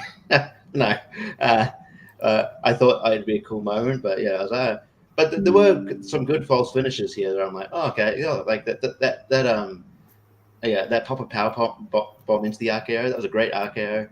Mm-hmm. And I'm the only one who voted for Randy Orton. I'm like, yes, come on, I can do this. And night two, I came unstuck here. But yeah, no, Logan Paul winning makes sense. WWE did that thing where we should know every celebrity that exists, or every even current. Well, and especially if it's a celebrity in Logan Paul's circle, but I don't live in Logan Paul's circle, so I don't know who all these people are. Yeah. Like that was for the kids that were watching. Yeah, I guess for the 12-year-olds that know who that guy is. I don't know. The subsection of celebrities that are streamers and all this stuff. I have no idea. I have no idea. And then so they didn't really do a good job explaining, because I generally just thought it was KSI again. I'm like, okay. Come on, know your YouTube personalities, Richie. Listen, when Mr. Beast is in the Prime Battle next year, then I'll give a shit. Yeah, that guy has like 100 million subscribers, so yeah, most people know who that guy is. But I think that this guy has like 1 million subscribers. Yeah, I'm going to be in the Prime Battle next year. There's a section at my supermarket, right, which has just got and it's just like a little small section, and it's got the Prime bottles, but then up the top it's got Mr. Beast. It's like, bar, like chocolate bar, like the chocolate bar. These I'm like, we live in a weird timeline where that's like there's just a subsection of the supermarket where it's just YouTube, YouTube personality products. It works. It works, dude. I know. My niece all of a sudden she wanted Feastables, she wanted Prime, and fucking worked, dude. It works because I bought a Prime that day, but still, Prime is everywhere, dude. I have a case of Prime Energy. I got it at the Sam's Club, dude. It's there, like it's everywhere, bro. Yeah, and it's actually pretty good. It's good. I like his products. That's why I said get away from this. Honest, if I thought get away from all this NFT like crypto shit, Logan. You got a good, legitimate business product. Just keep rolling with that. You're fine. Like you got a successful product. I think you guys did catch the Gatorade chants during the Gatorade. There was we want water. They were chanting things that weren't Prime. I thought that was hilarious. That was the first. Yeah, and then throughout the night, people would be thrown into the little Prime stand that they had set up. Oh yeah, they kept knocking over the Prime hydration station that they called it, which I know JPO was out looking for that WrestleMania flavor. We couldn't find it anywhere. Yeah, try it. I got some blues, but I ain't find them. Yeah, right. JPO, any quick thoughts on this one before we? No, I meant to say from the last match, we're in the smooth sailing territory. As far as its quality here. This is a really fun, put together triple threat match here. 18 minutes almost here, so given I did the perfect amount of time here. Sometimes I feel these 3 and 4 ways are kind of rushed. These 3 told a fun story here. Enough moments where, like, again, like you said, they had the Sammy thing, so it's like, oh, maybe Kevin, and like Randy Orton's kind of like, he's been pretty hot since he's returned. You know what I mean? Because he had a big sabbatical. But yeah, Logan keeps it. I'm happy with that. This was a fun put together triple threat match here. Yeah, I dug this one a lot as well. Yeah, no, we're definitely in the smooth sailing portion because we kept it going. I think WWE. I don't know if JP would agree with it. They might be in a phase where they're not like, let's not have cooldown matches. Let's just have good matches leading all the way up to the main event. Yeah. Because you look at night 1, you had the Sami Zayn and Gunther match leading right into the main event. No need for any kind of cooldown. Hey, crowds will be with you if you just keep the good matches going. They'll usually be right there because they had a women's title match here before the main, but it was great. It was an excellent match with Bayley defeating Io Sky. crowd super into Bailey here, ready for the win. But yeah, just really, really good work overall. My only nitpick is I just don't like her finisher right now. I think it looks lame. That Rose thing or whatever looks lame. It's basically it's almost like LA Knight's move almost, but it's very similar. Yeah. I think if she was gonna win big, just win, bring it full circle with the NXT thing. Just win with like a top rope Bailey to belly. Like that's like what. Even the elbow drop is fine. Yeah, even the elbow. Yeah, just I think the finisher looks lame, but hey, she gets the win here. She looked great. JPO, any thoughts on this other women's title match here on night 2? No, so I had to go back to it because this is definitely my not match of the night. But I went back to it. Oh, that's right. Yeah, you were saving your energy for the main event. I understand. What happened to Bailey? Yeah, that's all I remember. I saw her with some Egyptian people. That's weird. Yeah. No, I mean, I think this is right on par with night 1's title match. Rhea and Becky. Maybe that one is slightly more over because again, I feel like. This is even more so. I was like, there's no way Bailey's not taking it. I think she was just right for it here. She's been so charming on the post media like scrums. Like she's having a lot of fun here. I look forward to her next defense here. I don't know. Maybe we'll just slide into her in Dakota. Maybe I don't know. We'll see. But I'm looking forward to it here. I love Bailey here. I've enjoyed Ding Dong Hello. I've enjoyed her as a Mania host. Her returning at SummerSlam. And now getting a big match here at Mania here. Yeah, I thought it was a good match here. These two actually work pretty well together here. Maybe if that's just a rematch, I'm down for that. Yeah, for sure. I can see a rematch out of this one. I look forward to it. Richie? Yeah, it's probably blew away my expectations. Like, these two are great workers or anything, but like the build up to this match wasn't the best as far as like everything, compared to everything else. But like, yeah, like people are really into Bailey. I think Bailey's one of my favorite, like workers on the roster as well. I think she's certainly one of my favorite out of that 4 horsewoman sort of stable here. And like, yeah, she's I love her entrance. And I'm glad she's sort of. I feel like this is sort of Bailey's sort of huge moment here. I'm looking to see. Hopefully she has a lengthy run here. I don't know if they do like Bailey and maybe Kai next, or Bailey and I'm not sure where they go, but I'm looking for. Hopefully, she has a decent reign here because it was a really good match. I mean, I'm not a huge fan of the Rose. I think it's a Rose Plant finisher either, but like the way that Io got out the first one was kind of cool. The athleticism. So I do hope Io doesn't also get like just lost in the shuffle again, because I think she is a world women's championship like caliber contender, and like she could get really over the baby face eventually as well.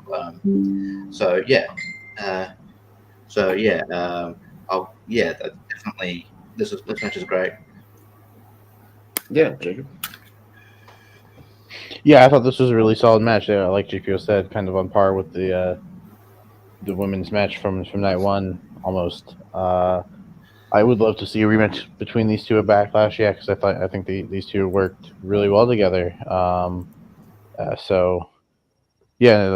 like to see them run it back.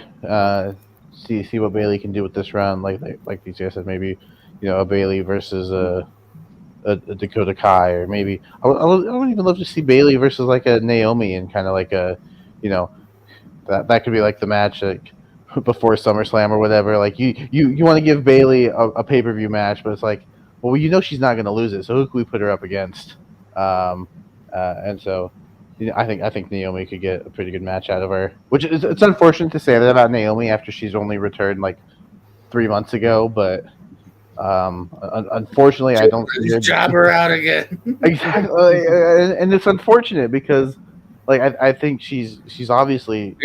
I get it. You're not feeling the glow. I get it. No, I'm feeling the glow, but I just think it's unfortunate that there's only 2 women's championships, and there's like that's a pretty big side note, though. NXT's debuting a second women's title. Oh yeah. So yeah. I mean, they're not against putting people back down to. They're not against putting people down to NXT, so maybe Naomi can go and get a NXT whatever mid card title run. If Becky Lynch can go back to NXT and win their women's championship, it's not above Naomi either. She can do it. That's no slight on Naomi. don't hear what I'm not saying. I'm just saying. I did not say that.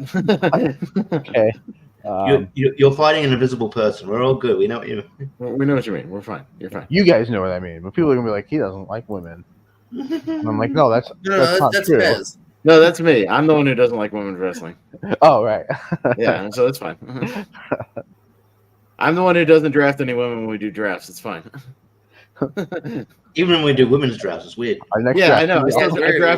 I draft nothing but men dressed up as women over the years. Arvina. Yeah. Remember Skip and Sim had Cloudy instead of Sunday? Yeah. That's who I drafted. Hey, they competed for women's title accounts. But at least he drafted Katie Vick, so at the end. Yeah. It was a good pick.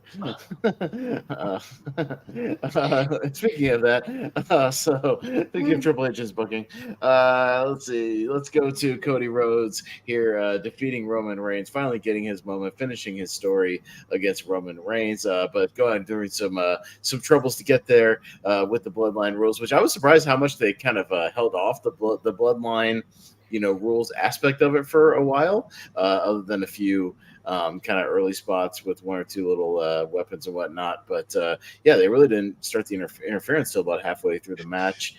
We got the usual kind of who was it? Who was out first? Solo? Was Solo the first one out there? Yeah.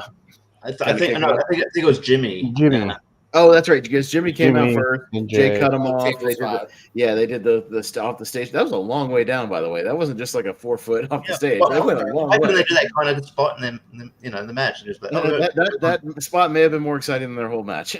Yeah, honestly, and a little bit more heat to it. But yeah, they went off the stage there. I think Solo was the next guy out. Came in and did his thing to only be cut off, and it made sense even for booking wise to be cut off by John Cena, who they've had a little program before. Cena getting his revenge on Solo, so that made sense. Came out, gave him the AA through the table, so that was announce table. That was great. And then again, it made sense booking wise because The Rock comes out. The Rock and Cena at WrestleMania have a history together, and you could tell Cena kind of was having little flashbacks to that. He sold it really well, kind of like looking at him and going, "All right, I guess I got to try to do something here." It's like, well, he slid in the ring and they had a little face off. The crowd remembered that. Obviously, he tried to get a shot, but The Rock cut him off, hit the rock bottom, and then I think we all kind of thought this next spot was maybe kind of tailor made for a Stone Cold Steve Austin. Maybe it would have made a little more sense as far as hold on. Speaking, but before this one, can't forget Seth Rollins. Oh, that's right. No, I do. You know why I forget Seth Rollins? Because he's a geek, and he came in armed, by the way, with a chair, and still got cut off. It came out to Shield music, so there was like a part of me. I don't know why this would never happen. They couldn't have happened. Like, did John Moxley agree to be in this at WrestleMania? I thought maybe like. We all had that moment, man. We're not alone. I thought Seth and Dean at this point, Dean were coming out, and then like Roman sees him at the corner of his eye and immediately Superman punches him and just cuts him off, even though Seth was armed with a chair. So but cuts him right off. Yeah, no problems there. But yeah, The Rock. 2 WrestleMania moments for me. So but The Rock was out there. The final boss was in the ring, and we got the gong for the Undertaker. Appropriately, the lights went out. Lights came back on. Undertaker's in the ring. Basically, kind of pulling a similar spot to the Boneyard match with AJ and Undertaker, kind of the behind the back, looking, brooding, behind him, doing his thing as the Undertaker's wanted to do. Choke slam The Rock, and then just disappeared again, as the Undertaker does. Came in, did his thing, disappeared again, and Rock disappeared too. I thought they were maybe like, oh, Undertaker dragged him to hell or whatever, because he kind of disappeared for a while until after the match. In the ring, they did some stuff where Roman was about to hit Cody with the chair, but hit Seth instead to do a little callback to their, when Seth turned on Roman back in the day with the shield. So that was a nice little callback for those who caught it and remembered that. I think the crowd kind of picked up on that a little bit, but that allowed Cody to get the upper hand back and hit the couple of crossroads and won the whole thing and got his moment and won the title. So yeah, I mean, again, a long match, a lot going on, but Roman was really entertaining in the middle of this match where he was, it was a spot where he did the crossroads and then it didn't work, and he looked at Paul and goes, "That move sucks." that was great.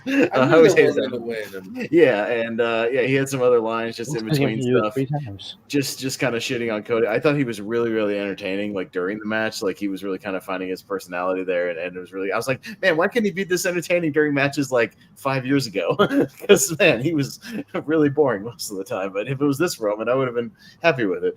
But it was really good stuff. Yeah, good stuff overall. Good booking with all the run-ins. It actually a lot of them fed into each other and made sense. So I like that. Yeah, good stuff overall. So yeah, JPO, what'd you think of this main event here? A lot going on, but but it was fun. Overbooked craziness in the best sense of the way. You needed to do that, especially with this being kind of a rematch. We saw interference last year. Obviously we finally got to finish the story here. So yeah, no, this was a lot of fun here. You get the moments, seeing Cena. I'll defend Taker over Stone Cold. I do think that made a little more sense for the people inside the ring. For Rock, yeah, Stone Cold, but for Roman, at least there's a connection to Roman here. I know he's close. Taker was close to Dusty and like Cody himself, so I can see why Taker was there here. I think Taker's kind of more of their go-to guy for some reason, so Stone Cold might have been more special, but I definitely can understand why it was Taker getting that spot here. And yeah, just a lot of fun here. We finally got our moment here. Post-show with again Cody's family. He hands the Mama Rhodes the belt here. Roster, yeah, this is just overall great win and Mania here. And again, 34-minute match that pretty well told her out. Yeah, for sure, Richie. Yeah, I thought this was a lot of fun. I like even before everybody sort of came out, I thought it was a really well worked match. Yeah, Roman's entertaining. I think the issue is those years is Roman should have been a heel from jump. I think maybe Roman's a great heel. He's just entertaining heel, and yeah, he's just. I've become a Roman fan ever since he turned heel, and yeah, this was a great match. And yeah, like I like the the kind of near falls. Obviously, they did the exact spot with Solo from last year. And it's like, yeah, obviously kicking out, but yeah, it was great. It was great. And then I expected Austin, but like it was cool to see Undertaker. Rock didn't really go up from that much, but I guess it's good age. It wasn't as bad as like a Hulk Hogan choke slam at Judgment Day, but still. But no, it was really good. So yeah, the opposite right person won. If this was Vince, I could see this going 3 years. It'd be interesting to see who Cody gets paired up with next for like being Backlash. I guess we'll find out on SmackDown. But yeah, no, this was a really good match. To cap off night 2, which is definitely superior than night 1. Yeah, for sure. Jacob, any thoughts on the main event here? Way to cap off Mania. Yeah, we had night 1's Infinity War where the bad guys win. Mm-hmm. And then we kind of had Endgame where they all come together and the good guys come out on top. It's cool to see Cody Rhodes with the belt. I think he could be the face of the company for quite a few years going forward. I think he could represent the company really well. Overbooked, but in the best way possible because it all made sense. And I like that they waited a good chunk of the match and just let Roman and Cody work because I thought the match that they were having was really good. Roman is such a good heel, like he knows how to get reactions from the audience because as soon as he put that table back, he knew what the crowd was going to do. What a heel to not use the table and specifically not even just not use it. Yeah, put it back under the ring where he found it. For the heel to not use weapons and take advantage of the stipulation, but he knows the crowd would love a table spot. And nope, I'm not going to give you what you want. Screw you. It was really good. I loved the finish with Seth and Roman. Yeah, sure. Seth looked like a geek, whatever. But again, we've all mentioned that he deserves the time off that he's getting, and yeah, him walking away from that match. He only took two spots, but he was like he looked like, and he could just be selling, but he looked like, yeah, I need this time off, and I'm gonna go home. I'm gonna play with my kid and just rest. And like I said earlier, well deserved. Yeah, I'm very interested to see how they book Cody's reign going forward. It's like, how do you book the guy who just defeated the 1300 plus day champion? So yeah, I'm very excited to see where WWE goes forward. Yeah, we'll see what happens going forward. Quick note for the post match that I just thought was amusing. Everybody's in the ring, celebrating with Cody. He cuts his promo. Everybody, nobody was leaving. Give him credit. Everybody's, celebrating with Cody. And then he gets on the mic and it's like, there's two specific guys I want to thank. He goes, first one is Bruce Pritchard, and the crowd goes mild because I think they were all like, "Hey, we like you, Cody, but we ain't cheering Bruce Pritchard." Sorry, that's not happening. So I wanted to name drop Dustin. I wanted to name drop him. No, he didn't. Apparently, Dustin was there in a skybox. He was Yeah, there. so was Ricky Starks and I think QT Marshall. Keith Lee was also somewhere roaming around. But yeah, they took a locker room photo afterwards. Keith Lee's with me, Jim. He was at the Hall of Fame too. Keith Lee. You could see him during the CM Punk interview. Yeah. There's a clip going around of him like realizing that he showed up, that he was on camera. And like, oh shit. Yeah, but yeah, and then he brought out Triple H and they cheered for him. I just thought the Bruce Pritchard thing was funny because it was like, yeah, you're more of like a Vince guy, so we're not gonna exactly give you a standing ovation, but we'll cheer our guy. Just a minor little note. I thought it was funny. There's a picture going around. I'll see if I can find it and send it in the chat that we have. But it's of Cody, on I think it's Jay and Sammy's shoulders, and Randy Orton's just giving him the look of like a proud father. Like you could tell the people are like really genuinely happy for Cody. Okay, yeah, no, that sounds good. Yeah, no, that was basically it for WrestleMania. Yeah, well, let's get to our part where we, where does this rank overall for Manias? Out of 10, just kind of your overall thoughts on where they do it. Yeah, we've kind of seen this sort of. Underdog sort of finishing their story thing at WrestleMania on the 10s, it seems like. Bret Hart, Benoit, Daniel Bryan, and then Cody. So wait for WrestleMania 50, ladies and gentlemen. And who's the one right now that 10 years from now might get their shot? I don't know. On the roster, we'll see. Somebody's floating around, I'm sure, that gets dumped on. Maybe it's like I don't know. Chad Gable finally. Heath Slater, Chad Gable will be like 40. Like, Curtis Axel, maybe somebody like that. I don't know. Somebody will get there too. Wayne. Ken Midian. Marshall. Yeah, they'll get it eventually. But yeah, Jacob. Overall, where do you think this will? You don't have to obviously. We gotta live with it for a little while. But thoughts on where this could end up, sort of in your Mania rankings, and what would you rank kind of the whole affair out of 10, or you can break it up into night 1 and night 2 rankings as well, however you want to do it. Yeah, it's weird ranking them as a whole because it's like we said, night 2 was significantly. Well, I don't want to say significantly, but it was better than night 1. I think night 1 had a lot of good moments as well, but night 2, like outside the 6-man street fight, which I think I'm in the minority on, there's nothing bad here, like nothing bad. Whereas night 1, those 3 matches that we mentioned were kind of okay. So. Yeah, I think I give night 1 like a 7.5, whereas night 2 it might be teetering that 9 for me. And so, like, again, as far as WrestleManias go, it's hard to rank these ones with the one night WrestleManias, but I definitely think this might be the best 2-night WrestleMania that we've gotten so far. I would probably agree with that, Richie. Yeah, I think like night 1 was it was decent.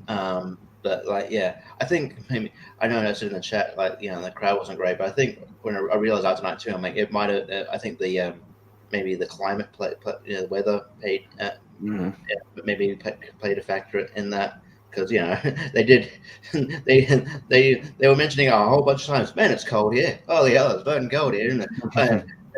Like no, it was warmer night too, so I think the crowd was a little more into it because they weren't just freezing their asses off and getting cold wind blown in their faces all night, which can dampen your mood a little bit. Yeah, and then like I like Michael Cole being an unofficial weatherman. It's like it's 7 degrees there. Yeah. So yeah, but yeah, night one still pretty good, but night two blew it away in my opinion. Yeah, I know this was a push by WWE. This is one of the best WrestleManias ever, but they tend to do that. In the most recent one, they always go, "This is the best ever." The most recent one, this is the best. Everybody's the best. Yeah, So the biggest WrestleMania of all time. I don't think they said best. I think they just said biggest. I heard best at one. Did you? Okay. I'm pretty sure they did. Yeah, they should always drop that. I just Triple H even said that in his scrum. I'm pretty sure that. I feel like you got to let the fans decide what the. Anyway, I know why you do that, but yeah, I personally. Look at Randy. Is that the picture you're referring to, Jacob? With Randy kind of just looking on. No, there's one. He's got like the biggest grin on his face. Okay, so I can find it. Yeah. Okay. Yeah. I got another one. I think it might be this one. But go ahead, Richie. I'm sorry. I personally barring that last year's weird booking decision. I think as a whole last year's was better just for my personally, but yeah, I thought still think this WrestleMania is good. It's not like a mid tier. It's one of the higher up ones, but yeah, I won't call it best. But yeah, I'd still probably give it like a solid 8, 8.5. So I think that's pretty good. It's a really good WrestleMania. Yeah, that one. Yep. That's nice. Yeah, that's nice. Yeah. Randy's happy for him. That's fine. So there you go. And then they do thumbs down, and then they thumbs down. They drop him. That's right. Randy comes full circle. 20 years later, when they dropped Randy looks at him, gives him the thumbs down, and completely goes heel on him. It's not your time. And now, too early. Yeah. Chip, what'd you think overall here? No, overall this is a really fun 2 nights here. Not a lot of qualms here. The lows to me are not that low. There isn't some manias where it's like, that's the truth. Why do they do that? There's nothing here where I'm egregiously mad at. And I think their highs are also pretty decently high here. I do agree. I don't know if I agree with Richie or Jacob actually, because I'd have to look back at last year's and see where it flows overly. Because last year was also pretty tight outside of kind of leaving on a whimper on night 2. I think if Cody had won, I feel like that weekend might have been a top 10 easily, top 5 even. This one, I think it's going to stand the test of time of being in probably maybe that top half. I'd have to look because, again, I liked it here. And like you guys said, I'm definitely with night 2 being maybe more in that 8.5, 9 range. And then night 1 being right in the 8.5 range. But overall, solid Mania here. What we're checking out for some reason if you have in here. Again, fun weekend here. I mean, I think WWE has continued now. I don't know the last bad pay-per-view they've had, actually. You know what I mean? Some are better than others, but this holds up as I think a decent WrestleMania. Yeah, I mean, I think the worst that they've had the last 6 months is maybe 1 or 2 pay-per-views that were really predictable just to kind of get from point A to point B. But even then, if they're still having good matches and the people are still interested in the angles and the crowds, I don't have a problem with that necessarily because you're buying some time till you do the big angles, or whatever, where you do change some titles or whatever. Yeah, I think this Mania will hold up, as far as maybe for a lot of people, maybe a top 10 or top 15 kind of Mania of all time. That's possible. Yeah, something like that. It could give it some time. Really good. Like you said, even the low matches are not bad. There's nothing that was a dud. Where you're just oh man, that was the shits. If I ever watch this thing again, I'll completely skip that. Whatever. Everything was pretty fun overall, and the highs were really really high. And I thought that night 2 flew by. That show was maybe a straight 3 hours, but man, they had the pace up much even better for that second night. Just boom, boom, boom, boom, boom, just keeping you invested. So I really liked it. Yeah, I'd go probably like a 7 to 7.5 for night one. Still good, but yeah, I'd be up to like a 9 for a night two. I thought night two was pretty damn good. So good stuff overall. And yeah, that'll do it. Jacob, have you decided as the man who won the predictions Oh my God, for the finally. night with He finished the story. Oh man, he finished the story. and it's He my won birthday. solo. Yeah, he was the only one. We did not have a three-way tie this time. Yeah, on his Jacob, birthday, if you will, he is finish done. your story of what we're doing next week. What we're doing next week. You've talked about a few different ideas, but have you settled on something for next week? I have, All right. and I think I have to say thank you to JPO for the idea, because this was something he had us do, and I think it's so much fun to do just right after Mania that we're going to do it again. We're booking next year's WrestleMania. Oh, We're okay. doing it again. We're booking next year's Okay. WrestleMania. Because I was so 41. successful with that last year. And it's so much fun. We should have pulled out another episode. Did we get anything right? We probably did Usos, maybe. No. Some of you had the I might have, if I have time, maybe this week I'll maybe have to scroll way back to find that episode. It'd be interesting to see if we got anything right. If I can find everybody's cards from the last time and see if we got anything right or anything close to being right. We'll see. Yeah, I know I still have mine somewhere because I don't know if I wrote it down anywhere, maybe if I did, I deleted it, but I could go back to the episode and try to get everybody's cards written down and do that. We'll see. Yeah. I got mine. Real quick. I did produce those. I had a title on it, but still. No. I know for a fact I had Bailey versus Dakota versus Io. I was almost right. Becky and Rhea. Oh, I had Bray on mine, so that's sad. I had Braun versus Braun. I know that Braun Strowman versus Braun Breaker. I had that too. I know I had Ilya Dragunov and Gunther. That obviously didn't happen. I had Edge, so obviously that didn't work out. Yeah, I'm sure I had. I had Bailey. I had Bailey as the champ. Actually, I think already by then. So that's the only things I had close. Everything else was did not happen. So you want us to take a look into the future next week, Jacob, and see if we can look into the future. WrestleMania 41. All right. Year 2025. Yeah. How many weeks until is the next one? Is it Dynasty next or is it Backlash? Dynasty's next. No, we will be doing Dynasty predictions next week as well. So we'll be doing what Jacob wants to do, and then Dynasty predictions. Dynasty's the 21st, so next week we can do predictions for Dynasty. So hopefully they'll have most of the card ready to go by next week after next week's Dynamite. They've got a decent chunk of it already, so most of the matches have already been announced, so good on them. But you know them; they always throw in a whole bunch of stuff last second. Oh, no, we'll be in the chat talking pre-show. Probably that'll be last second. Oh, yeah. Of course. Yeah. So just a clarification real quick for the cards, much like JPO, they have to be on the roster already. Or I'm going to add this little caveat: if you think it's a realistic signing within the next year, okay, you can use them. Gotcha. So MJF versus Cody, done. Yeah. Well, it's not out. That one's not out of the realm of possibility. I would say that one is.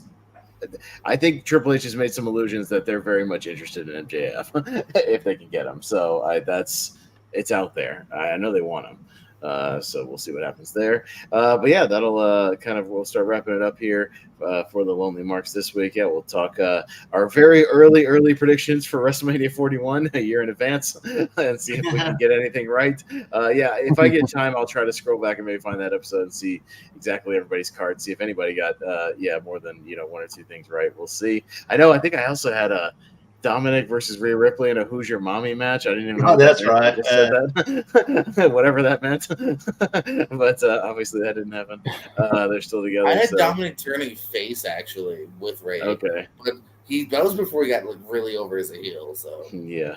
But let's go around and do some plugs and we'll kind of wrap everything up. Jacob, what you got going on? Anything you want to plug? Tomorrow night tournament fights. 64 of my favorite albums from 64 of my favorite artists. So not necessarily my 64 favorite albums because there's a few guys I really like that some of their albums are all top notch. So Mhm. I wanted to mix it up a little bit, so that's why I decided to go there. And then Sunday instead of Saturday, because I have a work thing. Sunday, Austin and I will be going live with a podcast about movies, talking those first four Disney animated classics, minus Fantasia, because we wanted to do the narrative features, not the Fantasia like concert shorts and whatnot. So I like Fantasia. It just doesn't kind of fit with those other four. All right. Yeah, no, that sounds good. Yeah, that might give me a little extra time to watch those movies. I watched Pinocchio the other day, but I got to get to the other three. But Oh luckily, yeah, I also watched Pinocchio. but luckily it's easy because all those movies are like 65 minutes, so very easy to squeeze into my Right. schedule. So that certainly does not hurt. All those other movies are under 70 minutes, so that's pretty good. I think Dumbo might be the shortest one. That one's like barely like 62 minutes. I mean, that one's just like Yeah. I could do that at the gym in an hour. So that I'm excited about that. Richie, what you got going on? Are you guys gonna watch Fantasia 2000? No, No, what? we We want to don't watch hate good stuff. ourselves. No, we want to watch good stuff on a podcast. We don't need to torture ourselves on that show unless it's like something we have to do because of our blind rankings or something. Okay. Like, we don't torture ourselves. I got a multi-place match I'm filming tomorrow with Nazario, so check that out. I don't know when it goes up, but yeah, just keep your eye out for that. Obviously, I told him at 5, so I'm not sure when I'm on next. I know Jordan initially had me on for the one tomorrow, but I'm like, I don't know if I'm that. Yeah, we'll see. I'm not the best choice for it, but hey, I might be a pitch hitter. No, I've it's fine. actually- It's fine. You don't want to be there for my birthday. It's fine. I put together your bracket yesterday, Jacob, and I've listened to way more of those albums than I thought I would have. So just out of Nice. the gate.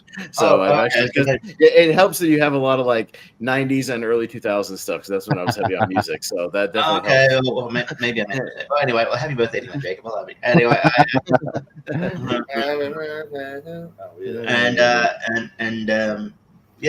than that, JPO is channel, all the other platforms really, and just doing trivia, and back here doing WrestleMania 41 predictions, which I'm sure will be vastly different as WrestleMania 41 takes shape around Royal Rumble time. So yeah. Yeah, JPO, what you got going on the Pierce Co. and your wrestling channels and everything in between? What you got going on? Hey, yeah, you said over here when I'm not popping up on here from time to time. Catch me over at the Pierce Go. We're doing some trivia. We're in the middle of the tag team tournament. We're doing some drafts. I think we're doing some geeky drafts tomorrow night too, so that'll be fun. Let's see what we got. Pierce Wrestling as well. Still got some matches coming out, interviews, and we got a couple cool things live this week too. Saturday we'll go to NXT. So maybe I'll do a quick recap of that next week. If anything kind of fun happens in NXT, I believe I'm going to participate in the Q&A too, where I'll ask the whole roster or 3 members of the roster, what kind of movies are you into? That's usually what I ask.